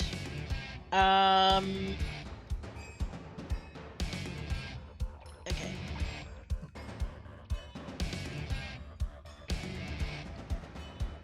Yes, I think that's all that Shatter does. I don't think that they. Yeah. Okay. So that's his action. Cool. Everyone who just vaulted in, you may make a single round of attack before we go into turn order, as you have thoroughly taken them by surprise. Do you want to go first, Garnet? My question is to Mrs. Claus. Would you like to come barreling in? Because I can assist with that if you'd like. Oh, I mean, I'm on the outside of the circle, but like, so you can push him over. Do that. That's What my thought is, as I fly and flip and land, because that's a bonus action for me. I'll use my action to grab Mrs. Claus with psionic energy, and then I'll pull her towards me into as many of them as possible to try and knock them over. So I am 15 feet by 15 feet right now. How many of them can you hit with a giant elk? I'm gonna say 2. Swing me around. Oh, hello, Raiders! Hello, Hooray! Sergeant Arulea. I apologize if I just butchered that. Welcome! These guys just started a fight by leaping into the middle of a bonfire surrounded by cultists. It's gonna be great. Look at that little As you do. dinosaur. Mrs. Claus, you in your elk form have just been yeeted into 2 of these cultists. I'm just going to accept this. Do you want to roll some damage on those 2? What kind of damage should I be rolling? What do you normally Or do with your should Garnet be ramming rolling it sort of? as... Or should it be... I'm just pulling you. It'd be your full body force that's hitting into them. So yeah, that could be the ram attack. So it's plus Call it 6 the to ram hit. attack. Should I roll to hit them both first? Yeah. You can potentially hit 2 and roll to see if you actually hit. Well, it's a 24 Yeah, that'll hit. and a 25. Yeah, those are 19 both plus hits. 6, yeah, cool. So 2d6 plus 4 on each, so one of them's going to cop 14, Yep. and the other one's going to cop 7 plus 4 is 11. Question. Mm-hmm. Being pulled in, would that count after I'd run like that, does that count as my charge going off? I'm going to say that's your surprise attack, is charging these two guys. Cool, so if it's charging, that's an extra 2d6 on each of them. Oh, okay. So the first one takes an extra 4 because I rolled poorly. And the second one takes an extra 5 because I rolled poorly. Okay, cool. Garnot, you have yeeted Mrs. Claus into a charge, and you have landed next to the bonfire. You have 2 of these cultists in front of you. The one to your right has just been injured by Mrs. Claus, and the one to your left is uninjured. That would be everything for my turn, because that pull was an action. Oh, okay, great. Oh, I figured that counted as my turn. I figured you got a stat after it or something. Oh, I don't know how this works though. That's right. No, it was my action to do it first, so I would assume you'd get another turn. You used your action to transform, I think, because you used your bonus action to cast the spell as well. Yeah, I think that's enough. Given your track record so far on this, I think you guys are looking That like is so obliterate fair. them anyway. That is so fair. For those of you who just raided us, I had them fight a night hag, and she did no damage to any of them because some sicko shoved his fist down her throat and she couldn't cast any spells. What? I mean, yeah. I can't Horrible really but refute effective. But we love Pro some tip, creativity here. spellcasters can't do verbal components with a hand in their mouth. They just can't. It wasn't even a hand, it was just a block of wood. That too. Hevler, do you have anything? Now you've landed in the circle. Would you like to attack why anyone? not? You have two uninjured cultists. No standing worries. before you. Are any of them? How close are they to the fire? I'm just hoping one of them's within 5 feet of it.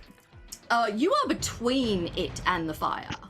So it's probably very about fair. 10 feet from the fire. You're about 5 feet from the fire. Okay, no worries. In that case, I think he'll just sort of land, sort of skidding to a stop with sort of like a wide eyes for a second, as once again the back of one of his feet touches against the fire, and he lights up again, and you see the panic sort of return. And he's going to so bonus action. I take my d6 for my Crimson Right, as I take 5, and then step forward and 2 haymakers at the one directly in front of him, using his unarmed strikes. So, first is was that number right? It was a 21. That's crazy. Just can't hurt you guys, can I? And it deals 10 magic bludgeoning and 1 fire.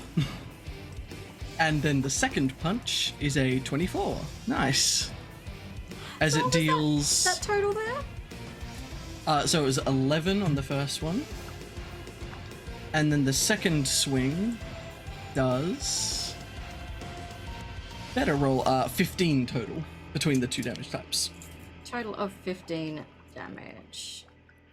Wonderful. You have injured 6 out of the 8 cultists.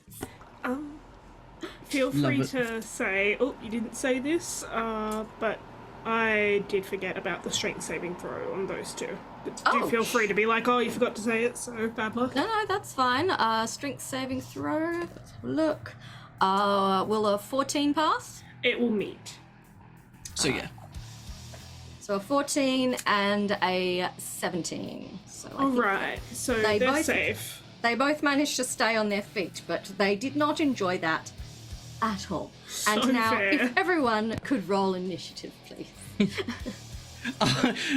While rolling After initiative, so much, and then it's just, oh yes, initiative then. And now we'll go to initiative order. I rolled a 21 for initiative, but while rolling initiative, Hjort is just going to casually say to his friends, would anybody like to be a 5-armed troll?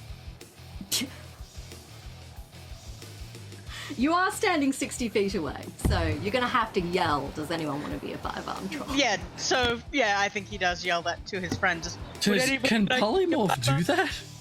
Yes. How many of the cultists raised their hands to that question? Because I'm just. Is it polymorph beasts? No. Oh, Yeah. it could be any beast. My bad. So he wouldn't say 5-armed troll. How about a T-Rex? That's fair. Yeah, beast. Let's have a look at challenge rating 8. What's your dexterity, Hjort, as well? His dexterity is +5. Oh, So, wonderful. no, +2. My bad. I was looking at saving throws. My bad, yes, that's right. We roll a different sort of polymorph in one of our games, and I was looking at that. So no, it's just, would anybody like to be a T-Rex? The elk is just going to shake its head at you. Or a giant moment. crab? Oh, that's Okay. Shrug. So Mrs. Claus, oh dear. Apart from Hjort, that was some very long. I'm we're not glad you got a gonna talk about surprise round. 5, Rolled a baby. 9. Ooh. Hevler and Mrs. Claus, what are your dexterities? Yours will be higher than mine. Mine's a +1. Mine's a plus nothing, thank you very Oh, much. Hey! okay. MB, I'm not used to you making a lower dex character. I know, that's why I Like do you this at time. all. I honestly think that a huge giant crab is a better choice than a T-Rex. Man scuttles in sideways and just nips at people. Meh. The Warg's only got an 8, so they'll go after Garnot. And then we have Mrs. Claus. And then bringing up the rear, Hevler. Wonderful. And Hjort, thanks to your excellent dexterity, you will get to go before the Berserkers, which I think is probably for the best, because they rolled a nat 20 on their initiative. Oh goodness. You surprised them, but they're angry now. Which means, Hjort, you are standing a good distance from the campfire, but shit has gotten real, shall we say. So, what would you like to do now? You have shattered several members of them. What next? Also, if you're gonna polymorph someone, probably not me. Just because I will Yeah. lose all of my active buff stuff, so. He's Garnet, on fire, would you so... like to be a huge giant crab? Me? Yeah, why not? It's big, it's red. I'm red. Why not? So yeah, he's going to hold his fingers together for a moment as he's visualizing this massive armored crab, and then he's going to, on his horn, or rather on his flute, play a little tune that almost sounds like scuttling legs, come musical, as a whirlwind of musical notes surrounds you, and when they dissipate, you are now this huge giant crab. I will get you the stat block for that. One moment. Just as I'm about to transform, I just look to the cultists and go, "Time to get crabby." Nice. Garnet, you have an inspiration for that more one. dex. Right here. Thank you very much. Excellent. The Wonderful. amount of damage you can do with some. Well, now he has 2 inspiration. A voice from the Okay. Is that everything you can do, Hjort? That's all he's going to do with his action. Nobody's injured, so he's not going to bonus action right now. Actually, no. He will give... Who is the biggest damage dealer in the party right now? Probably the crab. I was gonna say, after that, the crab? The crab, probably. He's going to bardically inspire the bloody crab, too. So I don't know if you'll know Crab Rave, but I'm listening to it. Absolutely. Oh, yeah. Give me a second. Y is for YouTube. Oh, Crisp and Crunch just bought somebody an inspiration. C is for crab rave. Oh, For Mrs. Claus. Crisp Oh, and thank Crunch has you. bought you an inspiration because you I used desperately yours need yesterday. that. Thank you so much. You are my favorite. Everyone is inspired. I feel so inspired right now. Oh no, I am inspired. Crab never mind. rave 10 hours. Let's go.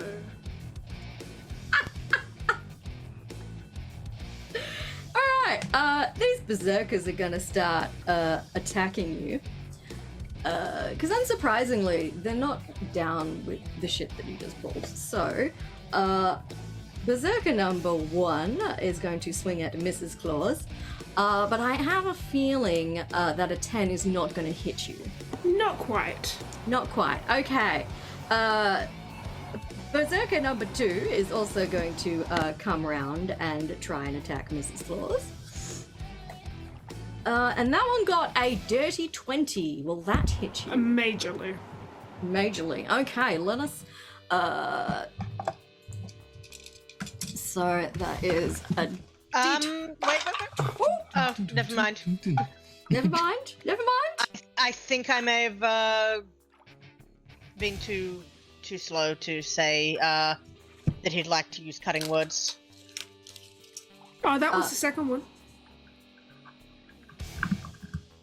Oh, yeah, you could cutting word the one that just hit. Yeah. Yeah? Yeah. And that gives disadvantage? No, subtract an 8. Oh, that's right. It subtracts the... So I'll subtract, see how we go. Only subtracted a 3. 17. No, still massively hits. Still hit? Massively hits. Mrs. Claus, you take 4, 5, 6, 7 points of slashing damage Ow, as oof, my bones. the berserker's axe strikes you. The elk is going to huff unhappily. Bit of a, hey, come on, bro.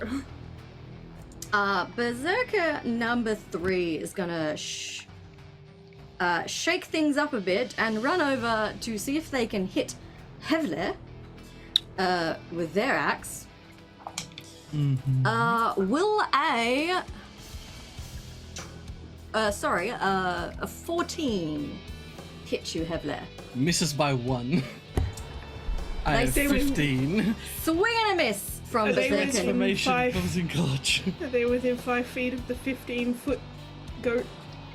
I Elk. think that I landed a little away from Garnet, and I think he pulled you to him, right?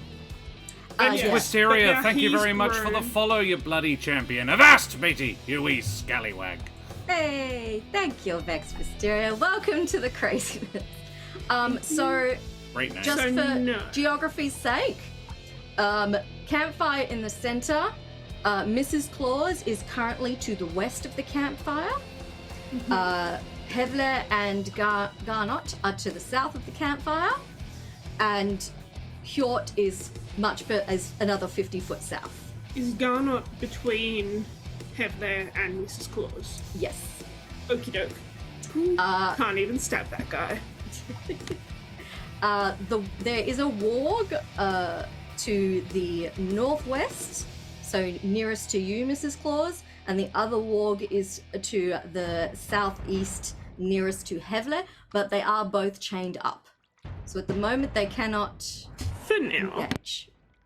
For now, they very much want to get involved, but they're going to have to pass a strength check to break free and try and fight people. Which Berserker number 4, who's closest to Hjort, so is going to attack Hjort as well. Sorry, Hjort. That's fine. Does a 22. A 22 definitely hits. I only rolled 1 damage, so you take 4 slashing damage from this axe. Okay. Hjort? My one question, are they magical? No.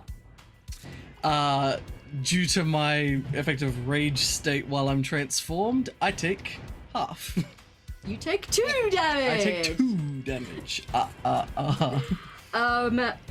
But unluckily for you, Berserker number 5 is also right freaking there. So they are going to try and attack you as well.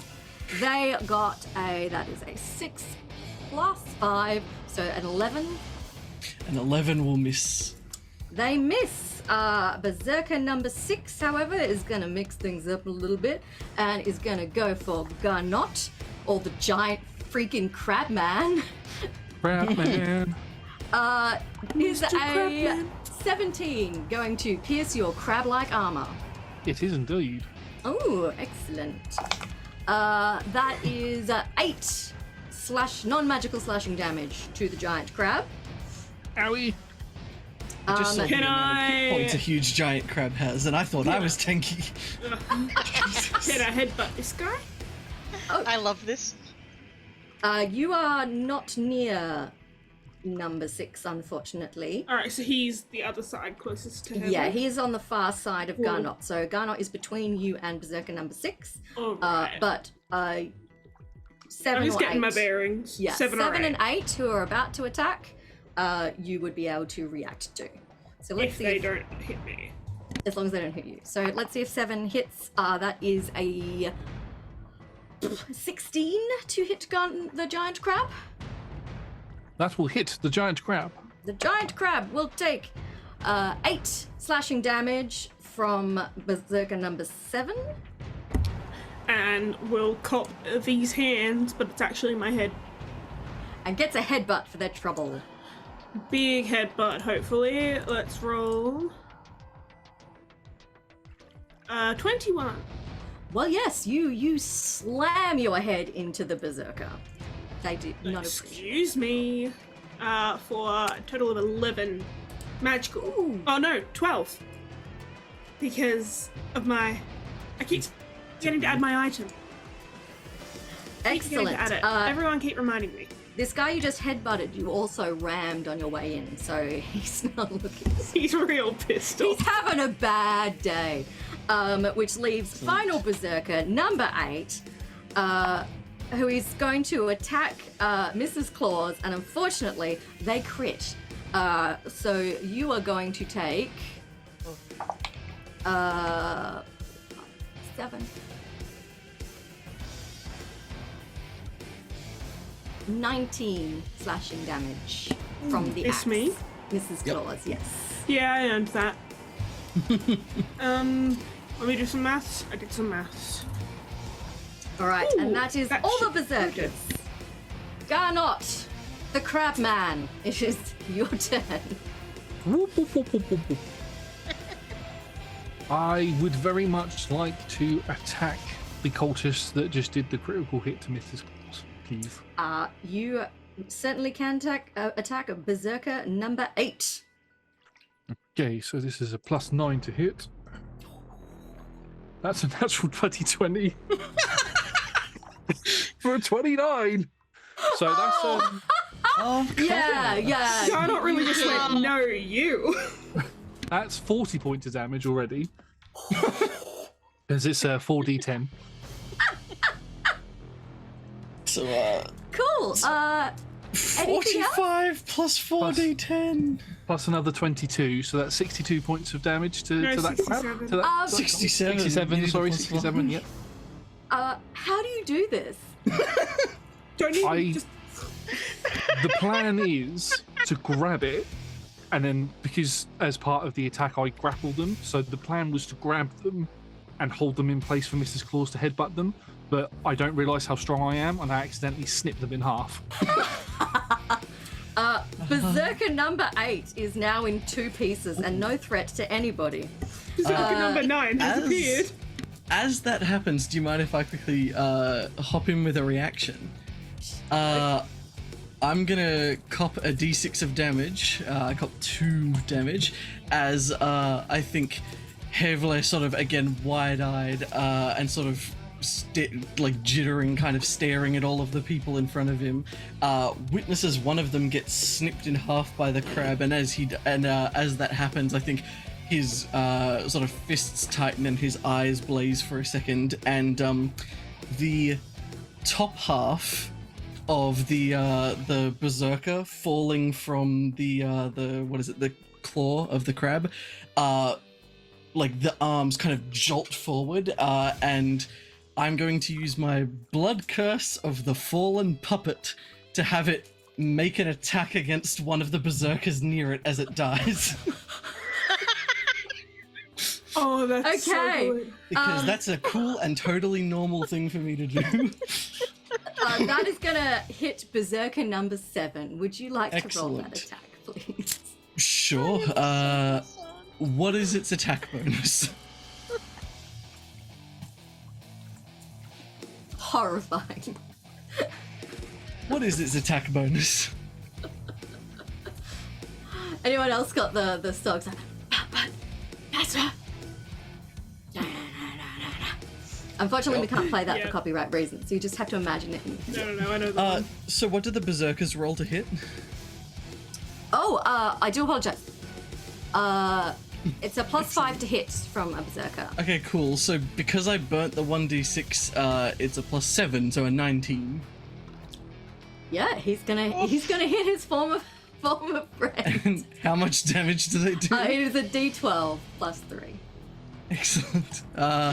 As he smacks his friend for max roll 15 damage, as the top half's arms just thump, lock outwards, almost less of a voluntary attack and more so just the body repositions and the axe just falls into his friend. Garnot has somehow snipped him right on a nerve. Berserker number 7 takes a massive blow as his friend's torso flies past him and hits him. There is only so much I can do to reflavor Bloodhunter to not be extremely morbid, and I think I found the point. Look, to be honest, the corrupted pool that's later is pretty gross, so Yeah, it's Don't think Zac and I get to see that though. sorry. we shall see. You just have to come watch and imagine. Which means it is now the warg's turn. So the wargs are both going to do strength checks to see if they can break free of their bonds and bite some bastards. Oh shit! Warg number 1. It's me, I'm bastards. I said because, like, in my head, so I'm clear about this. I was like, well, they would obviously have very strong bonds to these guys because they don't want them breaking free, so they have to get over 20 to break free. They have a +3 for strength, and I just rolled a 19 for walking. Oy, nice. So he rips his bonds out of the ground, and that's his whole action. Doesn't get to attack anyone, but next round he will get to sink his teeth into whoever he chooses. The other one does not. Warg number 2 is still tied to a post and cranky about it. Mrs. Claus, so Berserker number 8 is in 2 pieces, which was the person to your right. Berserker number 7.5. So now the I see. person to your right is Berserker number 7. Or you can attack Berserker number 1, who is to your left. Question about the wargs. Was it warg number 1 that was near me? Warg number 2 is behind you, so the one behind you is Excellent. still bound. Yes, for your information, Helve, warg number 1 is in front of you. Oh boy. Like it's 15 feet back, but it is near you, and now yeah. untethered. All right. So, before anything, I'm going to. My healing spirit is going to come on around. One second. I can move the spirit.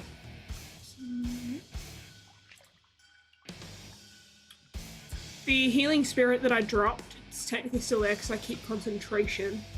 I'm going to go ahead and reach out to touch it. Because I can't technically move it, but I can still... Healing spirit.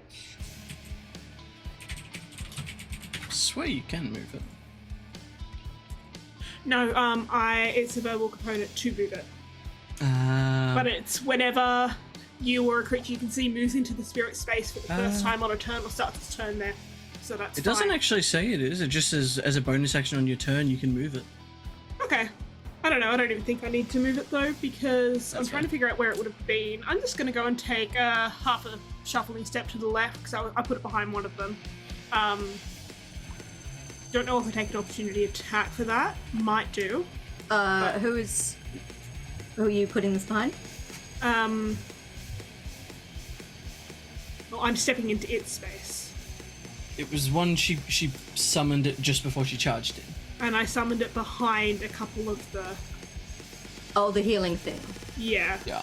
That was the one that looks like Fuzzy that I summoned behind one of the... Right, yeah. I was trying to figure out where that might be and whether I'm in its space currently or if I need to move into its space. There's more space to your right than your left, if that helps. I kind of imagined it around to the left, to the west. Where did you say I was? On the east? You're on the west side of the campfire. Oh. I take a step backwards then. And would I still be within melee range of the other two if I took a single step backwards? Take a step backwards. Yeah, you'd still be in melee range of Berserker number 1 if you take a step back. Okay. So you'll provoke one opportunity attack, it sounds like. Probably be worth it. So yeah, I'll do that to step into this healing spirit's range to heal for 3d6 after the opportunity attack. That was 18 on the Oh, that opportunity attack. hits. 4, 5, 6, 7. That's fine. Da-da-da. Oh, come on, really? There we go, and then, come on, please be better than 7. Cool, you know what, I'll take it. It's better than it You got was, and I can cop one more of those crits then. Very cool, so that is my bonus action. As my action, I am going to turn back towards number 7 that just hit me, and I am going to attempt to throw him directly into the campfire with my ram. Okay, ram number 7. Alright, roll the d20, it's a +6 to hit. That's a 24, 25, Oh, 25 yeah, to hit. you hit number 7. Alright, that's gonna be... So is 10 Ram and knock damage. prone? No. That's my charge, but I need to back up at least 20 feet for that. Ah. Yeah. So it's only 10 damage. 10 Nice. for bludgeoning, so... Very solid though. Yes. And does this move them at all? No. No? Alright, number 7 is looking very shabby now. They didn't Alright. appreciate that. Someone whatsoever. stab that guy. That's my turn. Alright, Hevler, it is your moment, you fiery Excellent. goat man, you. I'm going to keep it nice and simple. The one that I punched last turn, I'm going to do that again. As you see sort of as the crab snips through one of them, I think there's a moment of almost worse panic as he's going to just, and sort of just fueling that energy, proceeds to cock back a fist and throw again. Cool. Number 5 was the one you punched, so punch them again. Natural 20. Excellent. Beautiful. Okay, so I'm just gonna do a flat roll. So that's that. Do you need me to split damage types up or just total it all up? Just give me the total. Cool. So that will be These guys don't have any 23 resistances, so- damage as he socks through for the first one. Check this out. Wow, yeah. That hurt. So I'm gonna do what's called a is he still up? haymaker. Is that one still up? He's still up, but yeah. He did Excellent. not I think- appreciate that at all. Goes through for the haymaker and then almost like following the stumbling momentum is just going to ram his horns into him for another attack. With extra attack, it's an Okay. 18 to hit, That'll hit. and that will deal a total of 13 damage. And if he is still up, He is then still up. I haven't actually reached a point in combat where I didn't have a bonus action to use. So this time, because I'm transformed, I'm just gonna punch again. Yay! Rolls another swing. It's a 27 to hit. I'm rolling good. It's happening. Yes. All right. That's a total of another 16. As I think you just see, Hevler haymakers and then stumbles into a horn to the chest, and then as the guy's backing up, brings the other fist in like a flaming sort of uppercut straight to the bottom of the chin. Hevler, you needed 16 to kill this guy, and you got 16. Excellent. Would you like to describe his horrific demise? Yeah, why not? I think that what is it? As he sort of completes that combo and clocks him sort of upside the jaw with the uppercut and just sort of knocks the guy backwards. Less so as an intentional thing and more so just as a consequence of momentum, continues to stumble forward as he attempts to gain his balance back and accidentally puts his foot straight to the guy's temple with a loud crunch. Don't like that. Oh God. It was Another one unnecessary. It bites. was accident, I promise. Well, that part was an accident. But that said, that will be my full turn. So Wonderful. That brings us back to the top of the order. Hjort, standing in the distance, watching the chaos, the blood. What would you like to do?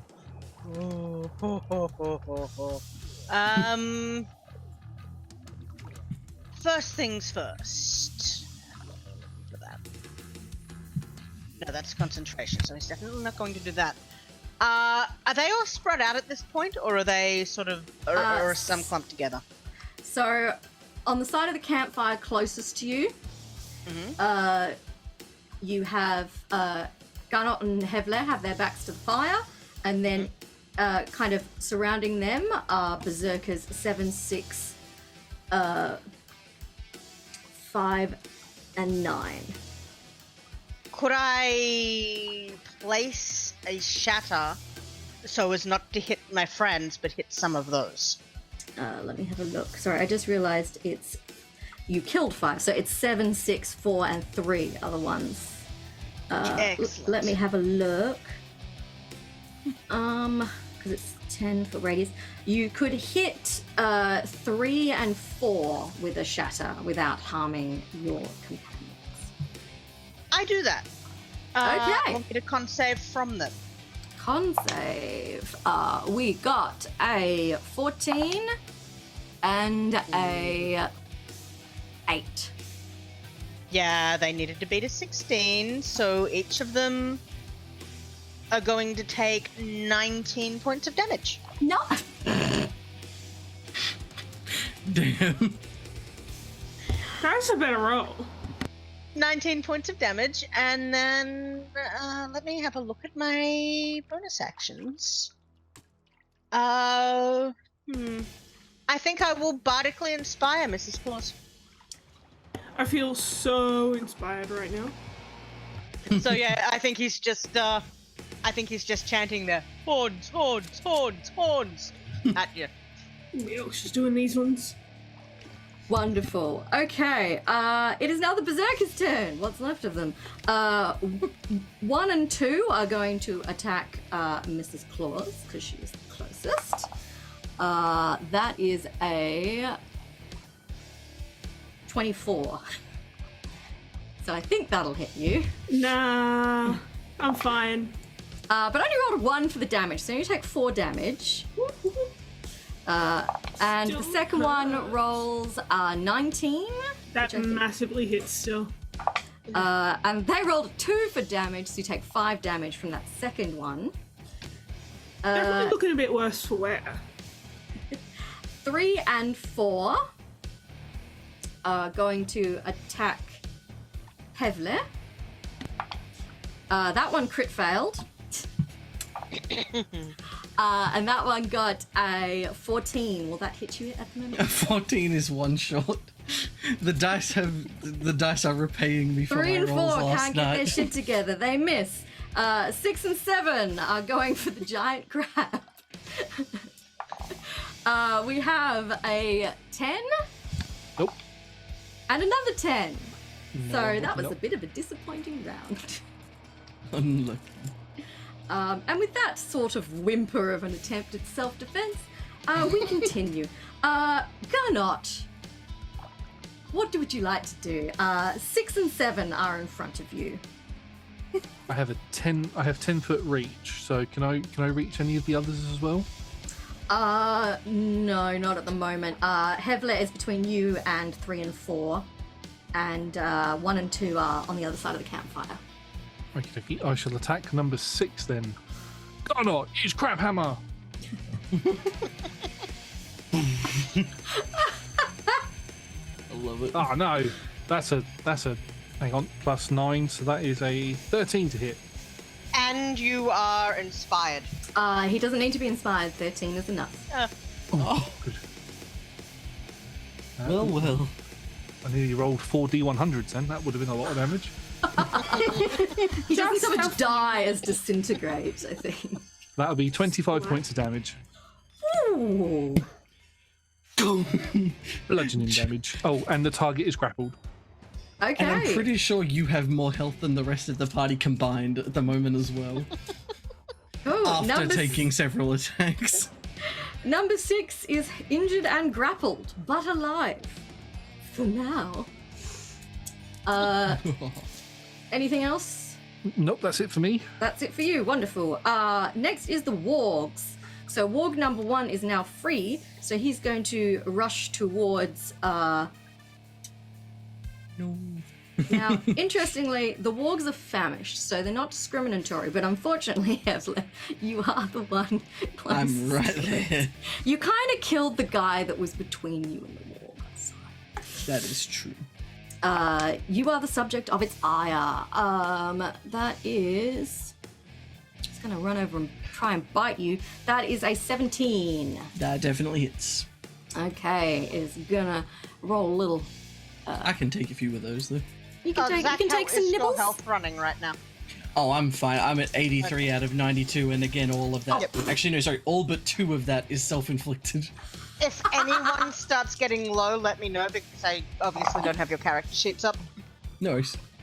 You take 8 points of piercing damage. Which I reduced to 4 with my Are transformation. you considered a creature? I am, yes. You must succeed a strength saving throw or be knocked prone. No worries. I do make those with advantage while I'm transformed. So that's a 15. You pass. You are not knocked prone, though the warg has taken a chunk from you. Oh no, Splinter Mouth. Yeah, I think just I don't think he's like I feel like he's quite making maybe intimidating noises, but not at all intentionally. There's no like growling or attempts at intimidation, just a deeply panicked like, which is probably very unsettling. Oh, I imagine it is very unsettling. Everything about this has been horrific for these guys, and they're in a blood cult. All right. Warg number 2 is going to try and break free from his bonds again. And he fails. Warg number 2 is still restrained, which means, Mrs. Claus, it is your turn. Berserkers 1 and 2 are attacking you. We're fine. All right. Question about. Sorry, I am at 28 minutes out of 10 hours of Cry Brave, and I think I'm done with it. All right. So, question about wild shape and how that works. Do I have to drop wild shape to be able to wild shape into something else, or can I just?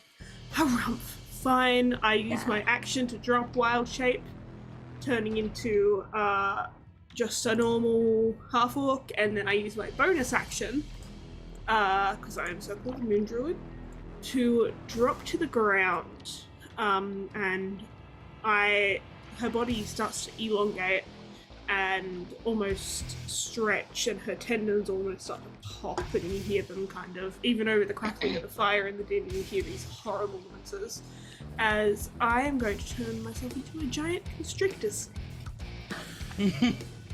I'm going to rear up about a third of my body and look. I think I'm going to say Berserker number 1 dead in the eye and just kind of flick my tongue. And that's my turn. Cool. Also, I think you heal if you start your turn in the spirit. Although I don't suppose it need doesn't to. really matter. Yeah. If you change So I shape, you've choose just gone not to the to. hit points of whatever you've just Yeah. changed into. Uh-huh. So You've just can unlocked choose your not to. second health bar, so. Yeah, check this out, guys. Wow, we got a giant snake, a giant crab, a giant wicker goat. It's going good. Hevler, it is your turn. You have Berserker number 6 to your right, Berserkers number 3 and 4 to your left, and Warg 1 in front of you. Despite the fact that the berserkers seem to be hitting me a bit harder, as soon as he feels the warg sort of like threaten to sort of knock him off balance, I think that becomes source of panic number one. So he's going to, I think, turn and just begin sort of raining hammer fists on the thing. I'm going to roll. Okay, first one is a 20 to hit. And does a total of 15 damage. Oof. The second one is only a 13 to hit. Equals beats.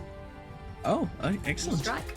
Then the second hit does a total of 11 damage.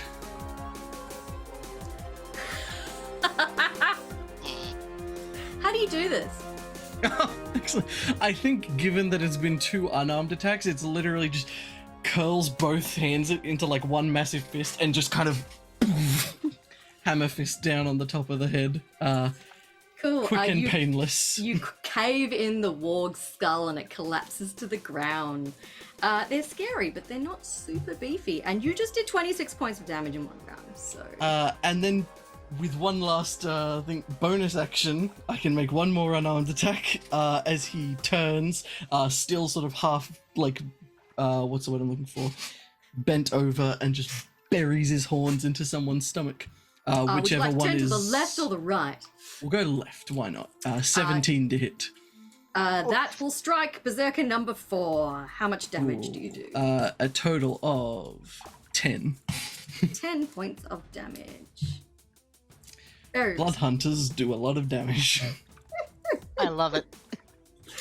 All right, that brings us, I'm just trying to keep an eye on the time. That brings us back to the top of the order, which means Hjort. Lurking Moose Man. Minotaur. Okay. Hjort is not going to get anywhere near the action. He's just not going to do that. He is a bard. So he is going to once again... No, not once again. Yeah, he's still 60 feet away. Which one of them seems to have been doing the most consistent damage? Like, which one seems to be almost the leader type fellow right now? I don't think any of that. That'd be None the of them have crab. really been doing much. I believe... Yeah, that'd be the crab. Look, number Okay, 4 and number better 6 are question. probably your best targets. Better question. There's only one person here other than me that does not have a second hit point bar right now.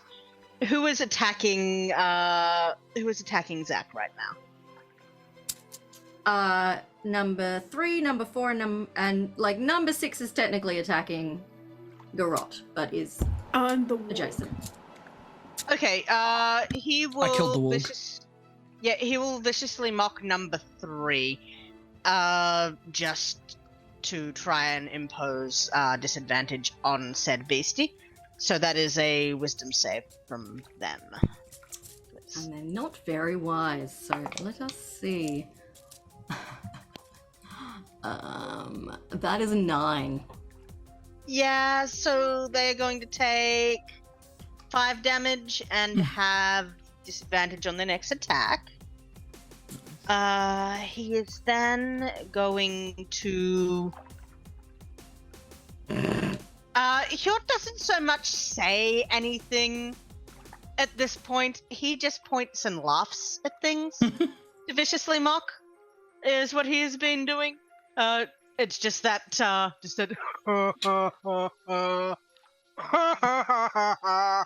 at anything that he finds particularly pathetic, like that berserker.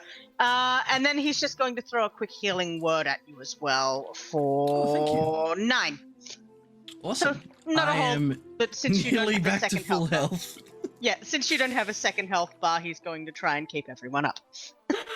Wonderful. It is now the Berserker's turn again, for all the good they've been freaking doing me.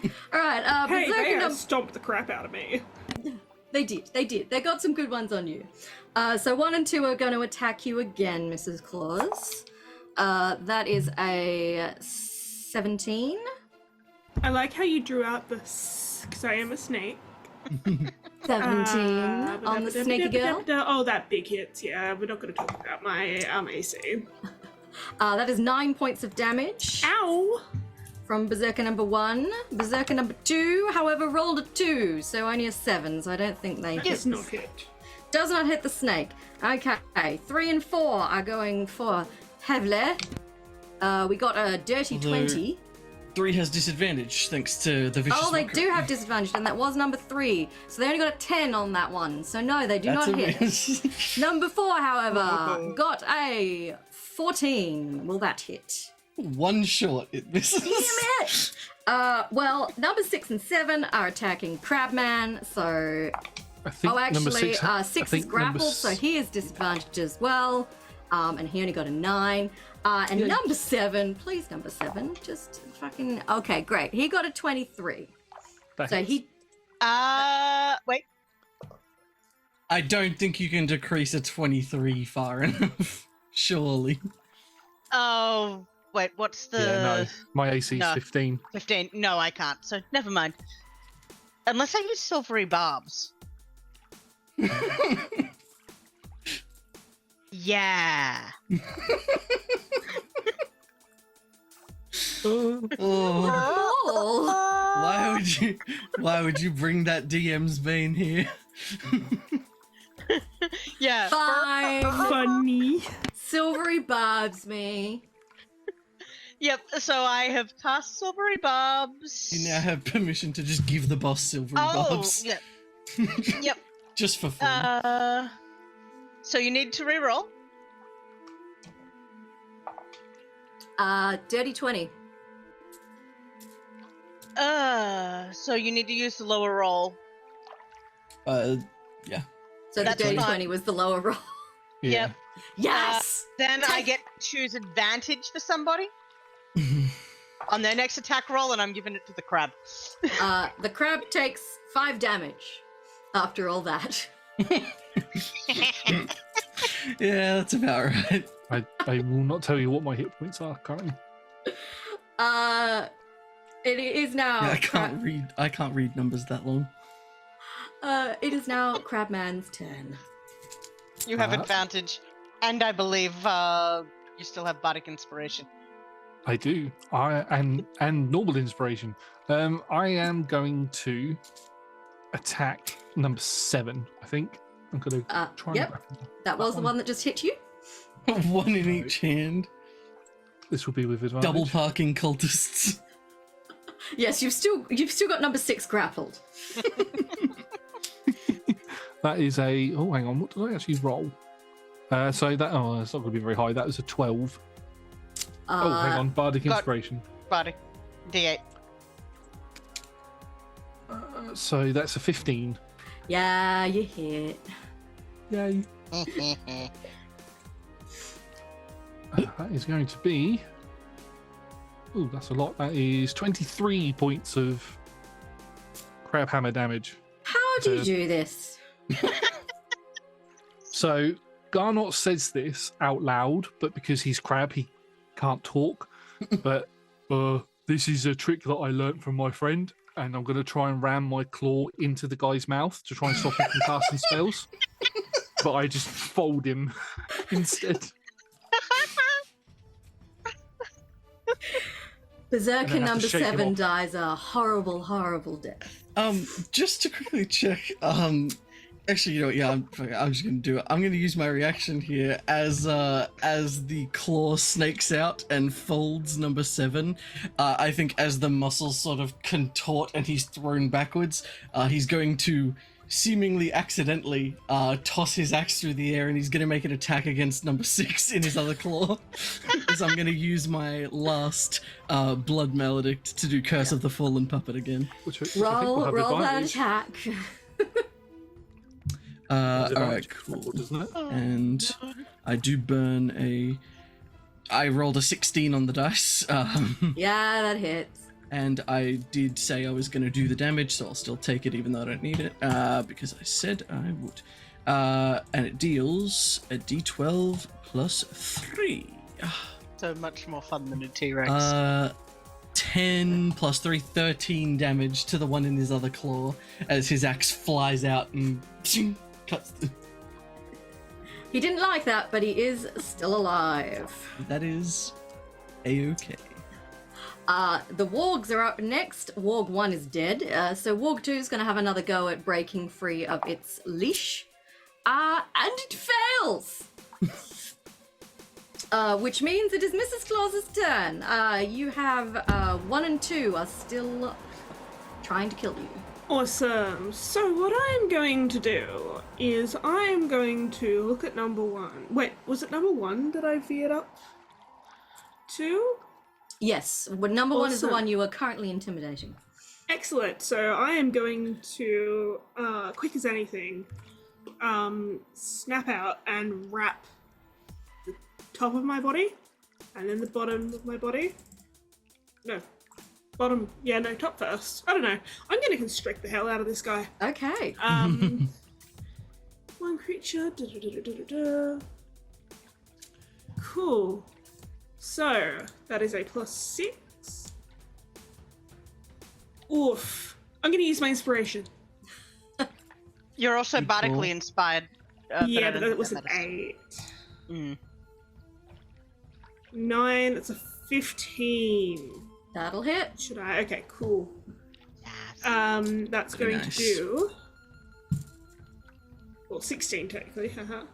Because of my thing that I keep forgetting to add.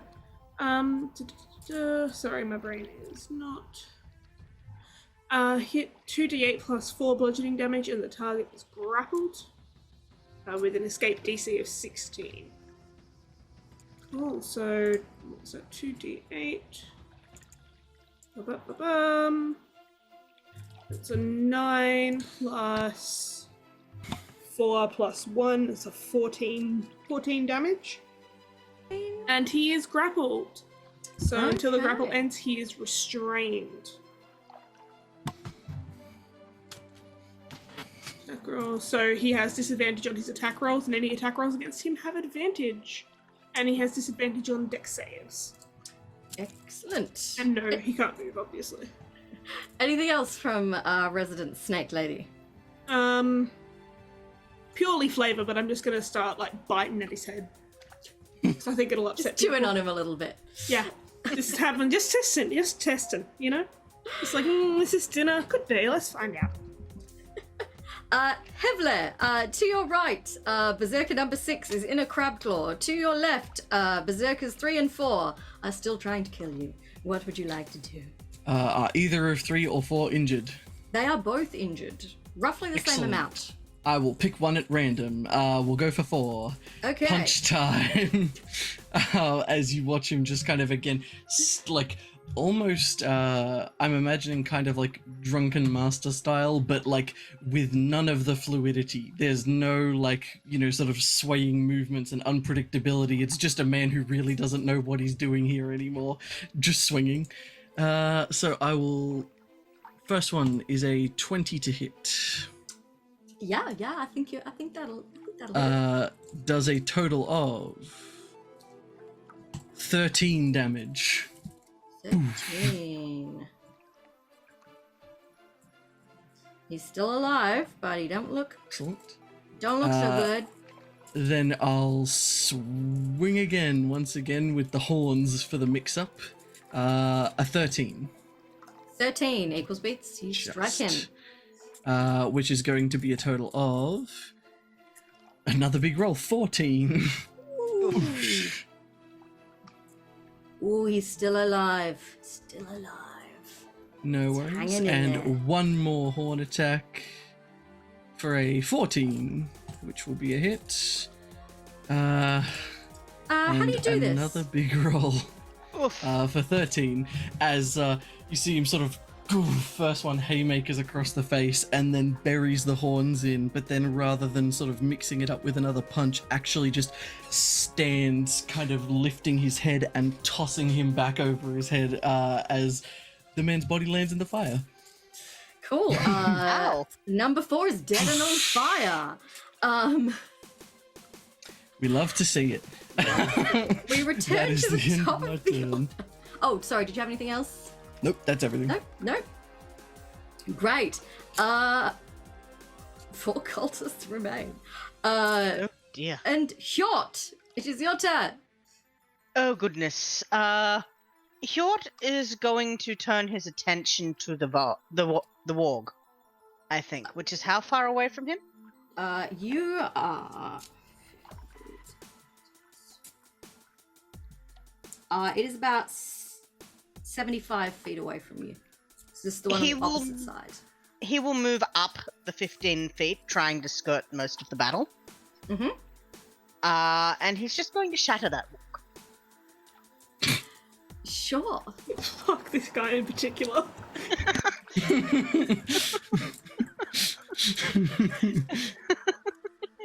Yeah, he's seen it and he's just no. And yeah, he's just going to shatter that warg. So that is a con save from the warg. Okay. I know that it's a war horn, but every time you've said you cast shatter, I just keep hearing the vine boom sound effect in my head. 13. That does not beat the con save. So that is 17 damage to the warg. 17 damage Nice. to the warg. Yes. Unfortunately, you also just shattered the post it was attached to. So it's injured and free!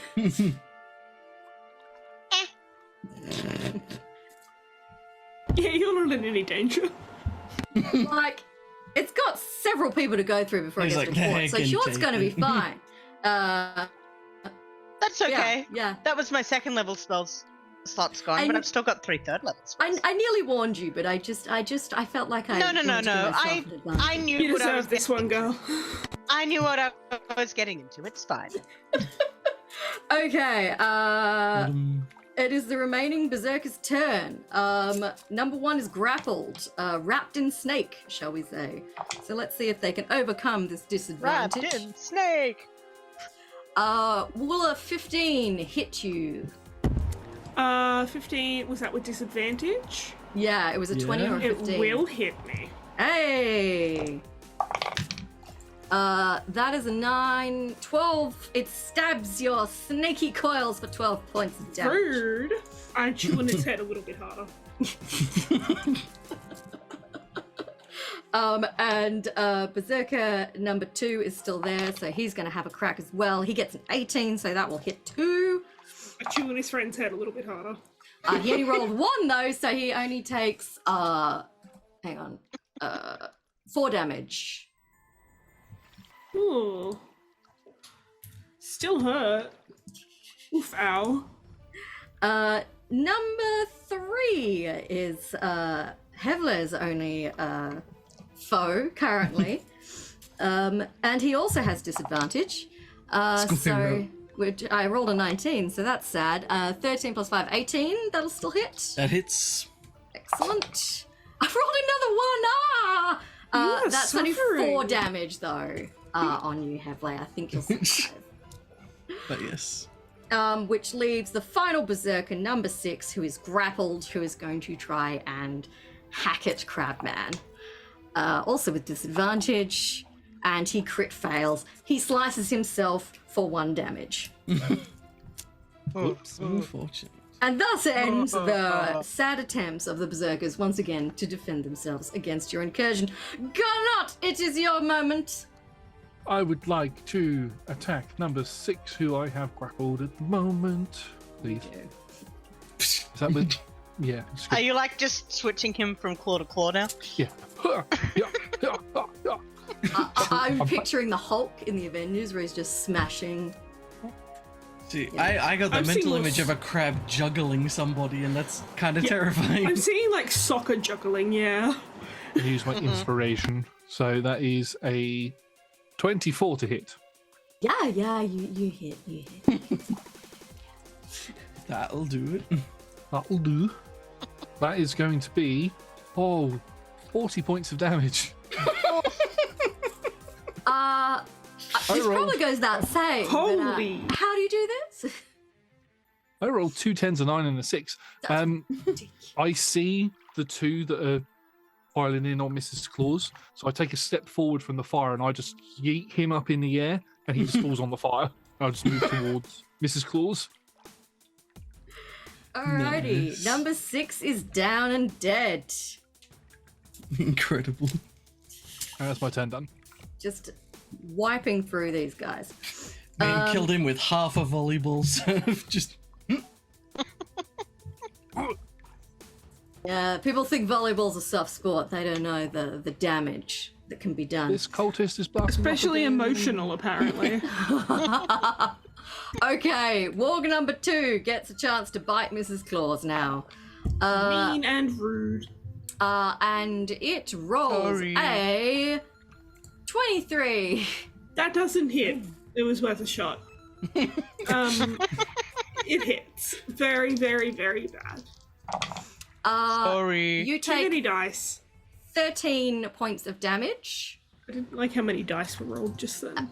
and you also have to do a strength saving throw. Alright, with the... What's your name? got a Strength? +4 for those for the snake. I do. So... It's a 15. Can I use my bardic inspiration? You don't need to. Oh, thank 15 God. is fine. The warg does not knock you over, though that would have been funny if it had. And Snake Mrs. fall Claus, underground. it is now your turn. Sweet. You're wrapped around 1, 2 has just stabbed you, and warg 2 has just bitten you. Alright, I'm going to squeeze this guy a little bit tighter. Excellent. So I can only constrict or bite, can't I? Yes. Yeah, I think you can only do 1. Yeah. Awesome. Yeah, I'm going to squeeze this guy a little bit tighter, see if his eyes pop out.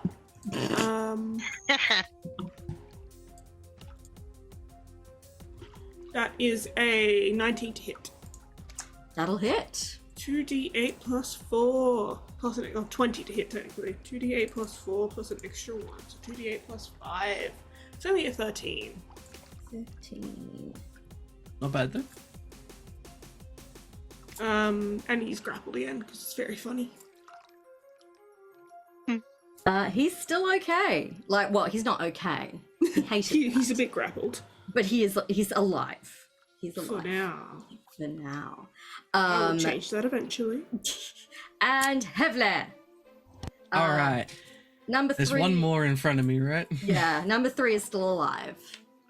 I think turns, eyes just still wide in full panic. I think he's in survival mode and is just swinging. 24 to hit. For a total of 10 damage. A second swing once again with the horn mix up, 16 to hit. That'll hit. Which hits for 9 damage that time. And one last unarmed swing for a dirty 20, which will hit for a total of 13 damage. As just again, boom, boom, boom, like there's no rhyme or reason or sort of thought to the attacks. It's just swing, and whatever body part is closest next makes the next connection, as he's just kind of like leaning into the swings, kind of just burying himself into the guy. This guy is somehow alive. He doesn't look like he should be. That's okay. Any orifice you can see, he's bleeding from them. Should we leave one of them alive? Or keep this guy? I don't know about that. I feel like we kind of know what's more or less what's going on.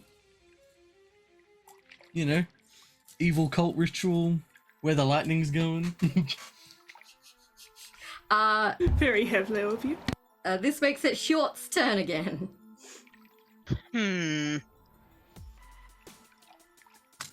Oh, I forgot that I was a warcaster too. Not that it's mattered, but let's see. You could mock the guy who barely lived. I think I will. Actually. And once again, it's just that goofy freaking laugh because, you know, he's not the most witty of creatures. He's pretty much as dumb as a box of rocks. So, yeah, he's just going to point and laugh at this guy that's on death's door, and he will need to make a wisdom. Bro, bro can't even live properly.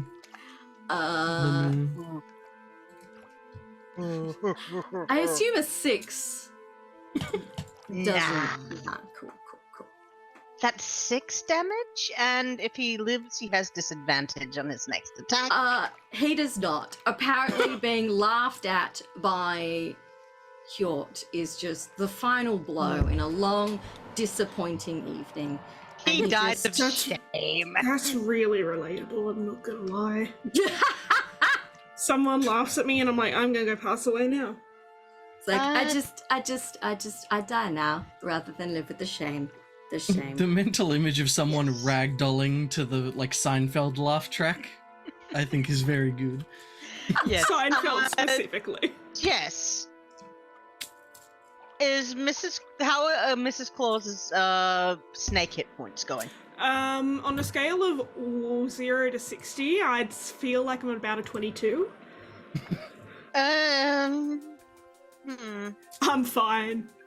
I only have 2 guys and a warg who are about to kick the shit out of me. No. Everyone else is free now, though.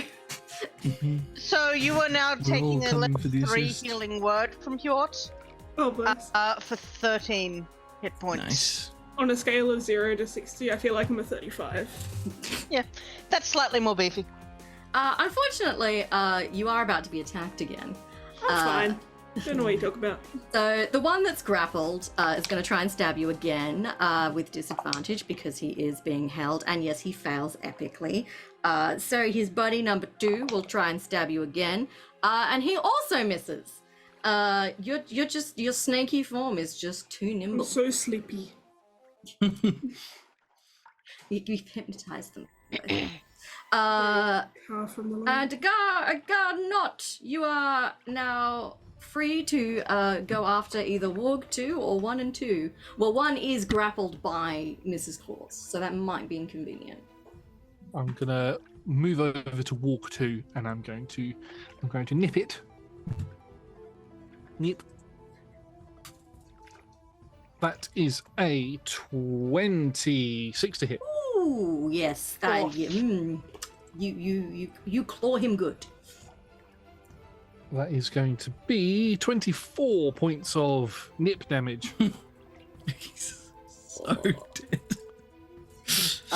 He didn't like that, but he is still alive. Does that make And him I've- grappled now? Damn. And he's grappled now as well. Everyone is grappled. I'm picking him up and I'm dangling him over Mrs. Claus's head. I spit this other Yes, guy's head because- out, not a shit. Then it is the Warg's turn. If you're done. It is, yes, indeed. The DC to escape, if they wanted to try and escape, is 14. 14. Cool. The Warg rolled a 19, which I think will hit the lovely Mrs. Claus. And that bite attack does 13 damage. And Ow! you need to roll another strength save. Alright, it's +4. I'm glad I gave you that 13 points of healing. Okay, so I think That's +4, evened out quite nicely wait a there. second, yeah, +4, so it's a 6. I'm gonna roll my bardic inspiration dice and hope. 11? You are knocked prone. The snake just kind of... Do I still have the guy? Yeah, you're still wrapped around this dude. He's now lying on the ground Snake as well. just falls down. Now that I Next think to the about it, it's fire probably a with this bad guy. idea to hover the walk over your head. No, it was funny. Good bit. But Mrs. Claus, it is your turn. So you Cool. can get up if you like. I stand up with this guy. And you know what? Screw the guy. I can just stay there. This walk that's hovered over my head that just attacked me, I'm gonna bite it How does You're a gonna snake bite the stand one up? you're not grappling. on my feet. Yes, I'm gonna bite the one I'm not grappling. I'm not worried about that guy. That's a natural 1 as I bite my tongue. Oof. You do have advantage. Oh yeah. Yeah, grappled. Thank God. That's a natural 1 as I bite my tongue. Confirmed nat 1. Incredible. Hevler, the choices before you are a guy wrapped up in a snake, a guy being dangled by a crab, or a rather drunk-looking warg. All right. Well, I think that Hevler, given he can, is going to turn, take a couple steps, run up, and leap over the fire. And I think as he jumps midair, is going to try to clock the one being grappled by the crab. That's amazing. Actually, you know what? Not even clock it. I think he's just jumping head first, horns and all. Okay. So, alright, I'll roll my attack. It is an 18. That is a hit, I believe. You will hit him. For total of 13 damage.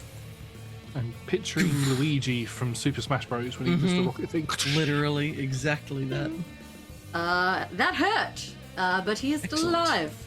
That's fine. As I land past him, I'll turn my attention to the warg, throw out an unarmed strike. Excellent. Yep, there's a 27, definitely hits. And is going to deal a grand total of 14 damage. As he sort of just damage? lashes out with a foot, actually. How do you do this? I think just lashes out with a hoof, just with a sort of low side kick across the face. His neck snaps and he crumples dramatically to the ground. Deceased. Unfortunate. And then I think I'll turn and do one more sort of just like jump and kind of like comes to the top of the jump and just snakes a fist out at the one the crab is holding. Okay. 18 to hit. Yep, that'll hit. And that will be a total of 13 damage as he jumps up and just before falling back to the earth. Oh, he's still alive. He's unhappy, but excellent. he's still alive. And that was Hevler. So Hjort, you again. What is left? There are 2 grappled berserkers. They're grappled. They're not able to get him if he moves a little closer. Oh no, they can't do shit Just right now. walk in. Yeah, so Hjort is literally going to stroll gently in and up to the crab, and he's just going to poke one of them with his rapier. Just gently. Oh, well, he can only move 30 feet. He's not close. He wouldn't be close enough. Yeah, you were still. Yep, so no, he'll move 30 feet closer. Mm-hmm. What can I do? Check the chat Mockery. Zoom for something very funny.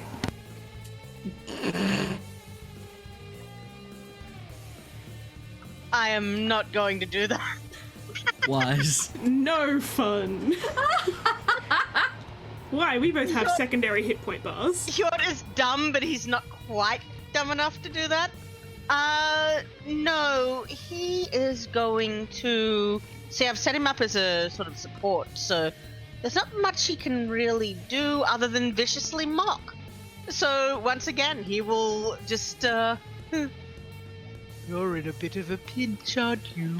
At, one of the, at the, one in I the... feel the crab guy. Yeah, it's gotta be. Yeah, the crab guy. So that's a wisdom save from Crab Guy. He rolls a 4. And takes 6 damage. And has disadvantage on his next attack. Oh, he is so close to dead. Yep, that's all I am going to do right now. Actually, I'll run another heal on our snake friend. Let me see. It'll just be a level 1 heal. So that is 9 healing for our snake friend. Cool. Thank you. Number 1 is Berserker is going to try and stab the snake again with disadvantage. Incredible. Twinspiration! Yay! And I rolled really well, so that was a 21, even with disadvantage That to big hit. stab the snake, which I'm pretty proud of. Snake is so stabbed right now. You take 5 slashing damage. Ow. Half dead number 2, well, mostly dead. He's going to try and escape the crab. It was a 16 was the DC to escape? 14. It's a 14. 14. Okay, let's see if he can do it. 13! No, he does not. Close. Crabman, you're up. 1 second. I will try and pinch this guy that I'm holding. I will nip him. Finish him. Natural 20? for a 20? For a 29? Fatality. I think he's dead. I think he might be dead. Vapor of guy. Just Yeah, so that'll be, disintegrates. 62 points of damage, and it's not even Garnot that kills him. You just, as I'm just about to go and pinch him, there's this little crab that comes out of my shell, runs down. It's got a little rat tail sticking out the back of it, and it just snips him in the cheeks and pulls his cheeks apart. As my little rat friend just also turned into a crab and then disappears. Incredible. Oh, Doing amazing. One berserker remains, and it is Mrs. Claus's turn, and conveniently, you are wrapped around him. How wonderful. I am going to squeeze so tight and see if his eyes pop out this time. I am over this. That's a 12. A total? Yeah. No, 13. That's Oh, my item. yes! Yes, there you go. You strike him! Yes, I squeeze him so big. And that's going to do 2d8 plus 4 plus 1. So it's going to do 7, 8, 12.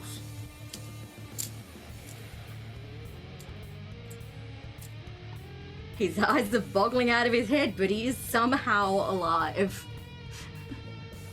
Hevler? Hevler, you're standing right there. I think, so, okay. Breaking, what is it? Force movement breaks a grapple. That's a fun thing I do. So I'm going to attempt to grapple him as well. I rolled awful. Oh man. It's a 9. Yeah, no, you get it then. Do you have inspiration? I think unable to properly reach around. You I have already had inspiration. advantage.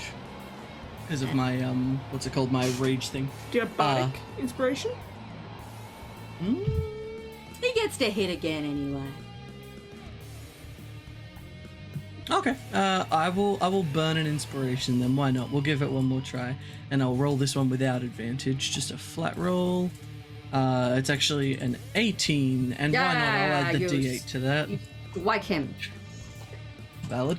In that case, boom. And with the force movement, I'll break Mrs. Claw's grapple.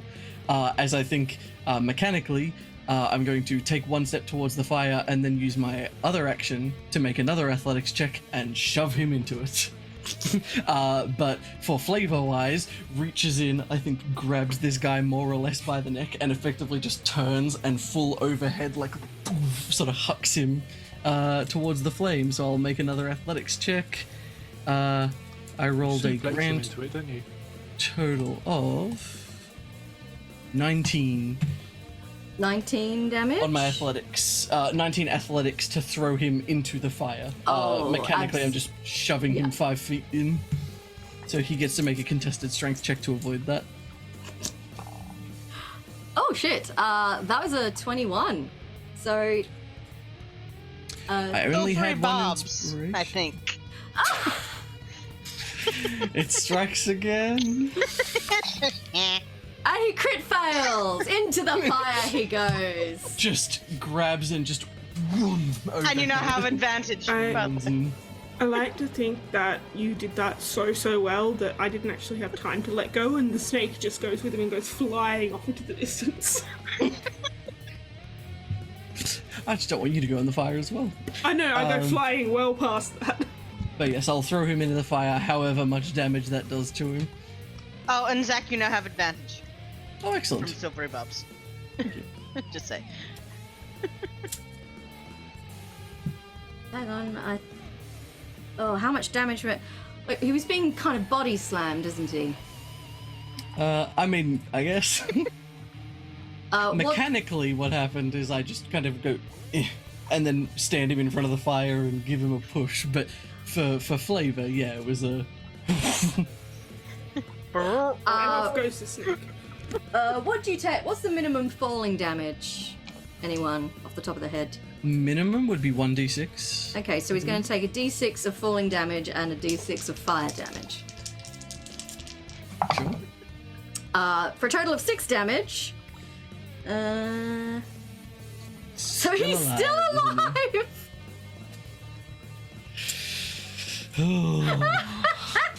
This man. He doesn't will want to never be die. alive anymore. He wants very badly to die. Well, he could just stay in the fire. But yes, that's my whole turn. That's your whole turn, Hevler. Absolutely. Hjort, do you want to try and kill another person with mockery? Well, he's close enough now that he doesn't need to, because he's going to move up now, within striking distance. And let me see what he can do. Chair, get him with the chair. He's just going to sort of look. He's going to wander over to the fire and look down at this guy, and then just.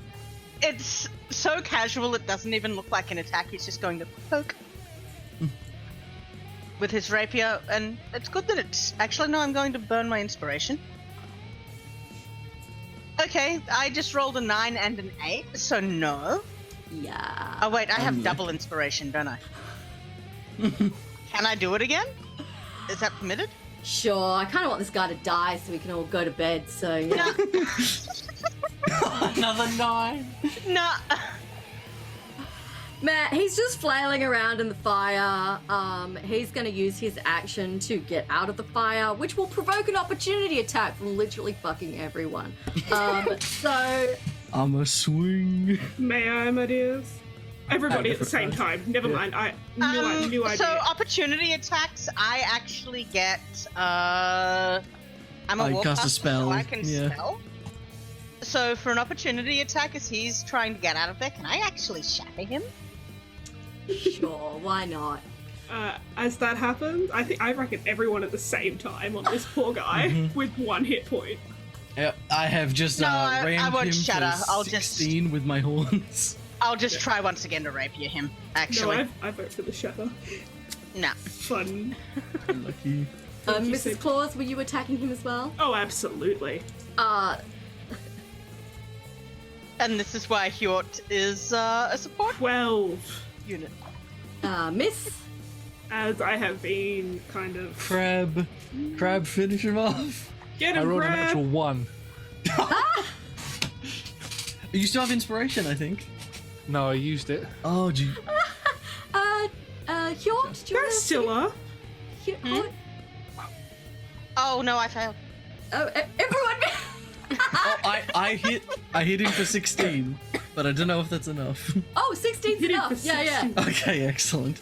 I think as he goes to get back up, there's just a lowered head and a boom that just puts him straight back. Straight back And in the everyone else fire. misses and hits each other because he's already down. He just took 2 more fire damage. And I do think as soon as he sees the rapier sort of move out towards the guy, I think as the last one dies and he starts to regain his normal composure, he sees the rapier and just, oh, likes a marshmallow? Yes. How much damage did you do, Hevler? 16. I Yeah, rolled he's near dead. maximum. He is very, very dead. The poor, beleaguered berserker falls backwards into the fire, sliding off your horns, blood spurting from his chest and sizzling as it strikes the hot rocks surrounding the bonfire. The smell of charred berserker fills the air, and you breathe it in deeply feeling the bloodlust rush through your veins.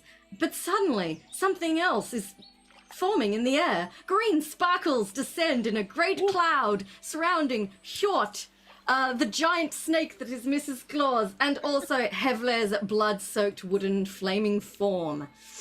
And the crab man Swapsies. himself is left alone, at least momentarily, by this bonfire of corpses. And Swapsies. and we will leave it there for tonight. That was And it's epic. no longer a giant crab because I think that would have broken my concentration on polymorph. Yeah, I think you might have lost crab form. Just Oh, no. quietly. So, because we ran over, because I wanted you to finish It that was fight. fun. because It was I worth really it. appreciate it was it. so great. Silvery well, Barbs is so broken. fuck Silvery Barbs so much. So we're just gonna quickly whip around. Everyone just do one favorite moment from tonight real quick so we can let you all go to bed. I'll go first to give you a moment to think, also because I'm dibsing this one before anyone else gets it. The wooden fist in the hag's mouth. Ah, yes. So good. Just so effective. Really nerfed her. So I'm glad my berserkers got to at least beat you guys up a little bit because the hag didn't. Shit. But still my favorite moment because I do enjoy a clever solution. Yeah, that was amazing. Yeah. Terris, do you want to go next? Crabman snipping a guy in half in one fell swoop. That was amazing. Yeah. Crabman generally was pretty boss. Zac? Oh, I mean, it was all really good. I don't know why, but I found it so funny. Just every couple rounds, just the of Hjort vicious mockerying someone Yes. was excellent. A lot of I loved death it. by mockery tonight. It was. Jess. Alright, I'm doing a team one and then another one. Sorry to be that person. First of all, I liked how I felt like we all immediately gelled. Yes. Like, I didn't feel any kind of awkwardness or any kind of, like, party starting to start up kind of thing. It just felt like we all kind of went, yep, we're good, let's go. For favourite moment, though, I'd like to give a special shout out to Carnot eating the fog. I don't know why, Yes. but I found that so funny as I just look over at the screen and I just see Josh going. And I don't know why, it just cracked me up. It was Anyway, tasty. there's that. And now some gastro chef has to invent peppermint fog for Christmas. Right, and that will irritate everybody's eyes. And I have a story for you about that later. Oh god. And Josh, your Uh, favorite moment from tonight. I'm going to be a pain and do the same. Team one had to be all of us going into the combat, like the different ways that we did it, jumping in and pulling the moose in and everything. And then my single favourite moment was when I snapped the guy in half, and then Zac used the body to puppet it and slap his friend in the face. Pretty Yes, that was legendary. epic. Thank you.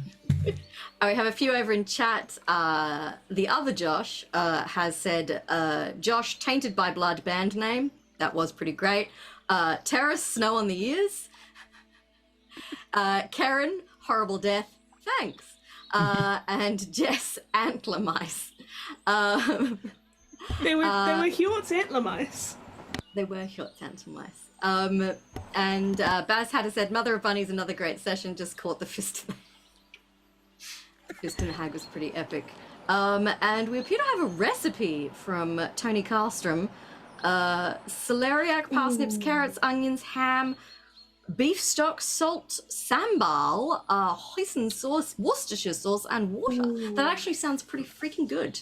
I did that. Oh yeah. Oh yes, antler mice being given to the tree. Yes, that was. And did Karen take your one for Zac? It has been a wonderful session. We still have the final part tomorrow night, which only Josh is hanging around for. So Garnot will be joined by 3 new companions tomorrow to conclude this exciting adventure. So Zach, Jess, and Terris, thank you so much for your contributions to the insanity tonight. I had a great time. Thank you. It was wonderful. It was great. It was Let us really fun. quickly whip around, and you can tell the lovely audience who you are and where else they can find you. We'll just start with Terris, please. Hello, I am Sir Terris, your friendly neighborhood ferret. You can find me all over the place where D&D is played, most notably on, well, here now, from time to time, and the Loreites channel on Twitch. I don't stream myself, but soon mice. Excellent. Zach. Hi, I'm Zac or Renegade Chicken. You can find me here in approximately 2 weeks when I play this character again. And hopefully in chat in between then, depending on what else I have going on, but I will try to pop in for at least 1 or 2 sessions to try to keep up with what's going on. Great fun. The craziness. Jess. Hi, I'm Jess, Queen Binch. You can find me here next week as I get to play Mrs. Claus again and probably screw over somebody else's encounter. Because it's Moon kind of Druid. funny. Yeah, it's not a Moon Druid. Druid. Oh, there was something else I was going to say. Oh, yes, I've saved that soup recipe. It just looked really good. Keep us posted. I want to know. I don't know if I'll make it at any point soon, but it's there. It's in my Google Docs, and it just looks so good. Then again, I am a sucker for soup, so. And thank you Josh. so much for having me. Oh, you've been wonderful, Jess. Thank you so much for being here. You've been amazing. Sorry, Josh. My name is Josh. Hi, how are you? You can find me as Devon Knight 225 in Twitch chats all over the place. I am also part of the Roll Together RPG stream. We're a UK-based team who stream at UK time, 6 p.m. I don't know what time that is in Australia. I think it's like 2, 3 in the morning, something ridiculous like that. But yes, you will find me here tomorrow as well. Yeah. And Wonderful. Garnet again. Yes, you are a carryover. Oh yes, we have tomorrow The day night after off. tomorrow. I'm here whenever you want me. Yes, part 3 will be Thursday night, same time, same channel. I have been your DM tonight, the Mother of Bunnies. You can follow me on the social media site formerly known as Twitter at Mother O Bunnies, or you can follow my Burlesque alter ego over at Miss Lola Moore, or listen to me on the D&D podcast There Be Dragons, or back here on Thursday night for the final chaotic, crazy chapter of the Lore of Lurue, which has really taken some turns. Quick shout outs to our 2 wonderful affiliated peoples of our channel, Wooten Forge, who make wonderful handcrafted gaming accessories out of hardwood, beautiful leather interior here. This is my rolling tray that I was rolling all my mostly not great rolls tonight, but I blame the dice, not the tray. The tray is gorgeous. We are also affiliated with Troll Games, which were the last gaming company to work with the wonderful Gary Gygax. They have their own system that you can check out, Castles and Crusades, and a bunch of other cool RPG stuff. You can follow the link and head on over there to check out their shiz. But that is all from us tonight. I need to let my weary adventurers go to bed. So thank you so much for joining us. Thank you, other Josh. We will be going to raid the Eldritch Scribe, who are doing some more Dungeons and Dragons. So if you're not worn out on the D&D yet, we will drop you over there to enjoy the rest of your evening. And we hope you will rejoin us for more festive slaughter on Thursday night. And yes, Monday, Tuesday, Thursday, Friday for the next 2 weeks to really get that Christmas spirit gushing like the blood out of that hag's mouth. And on that note, say goodbye, everybody. Bye, everybody. Hi, everybody.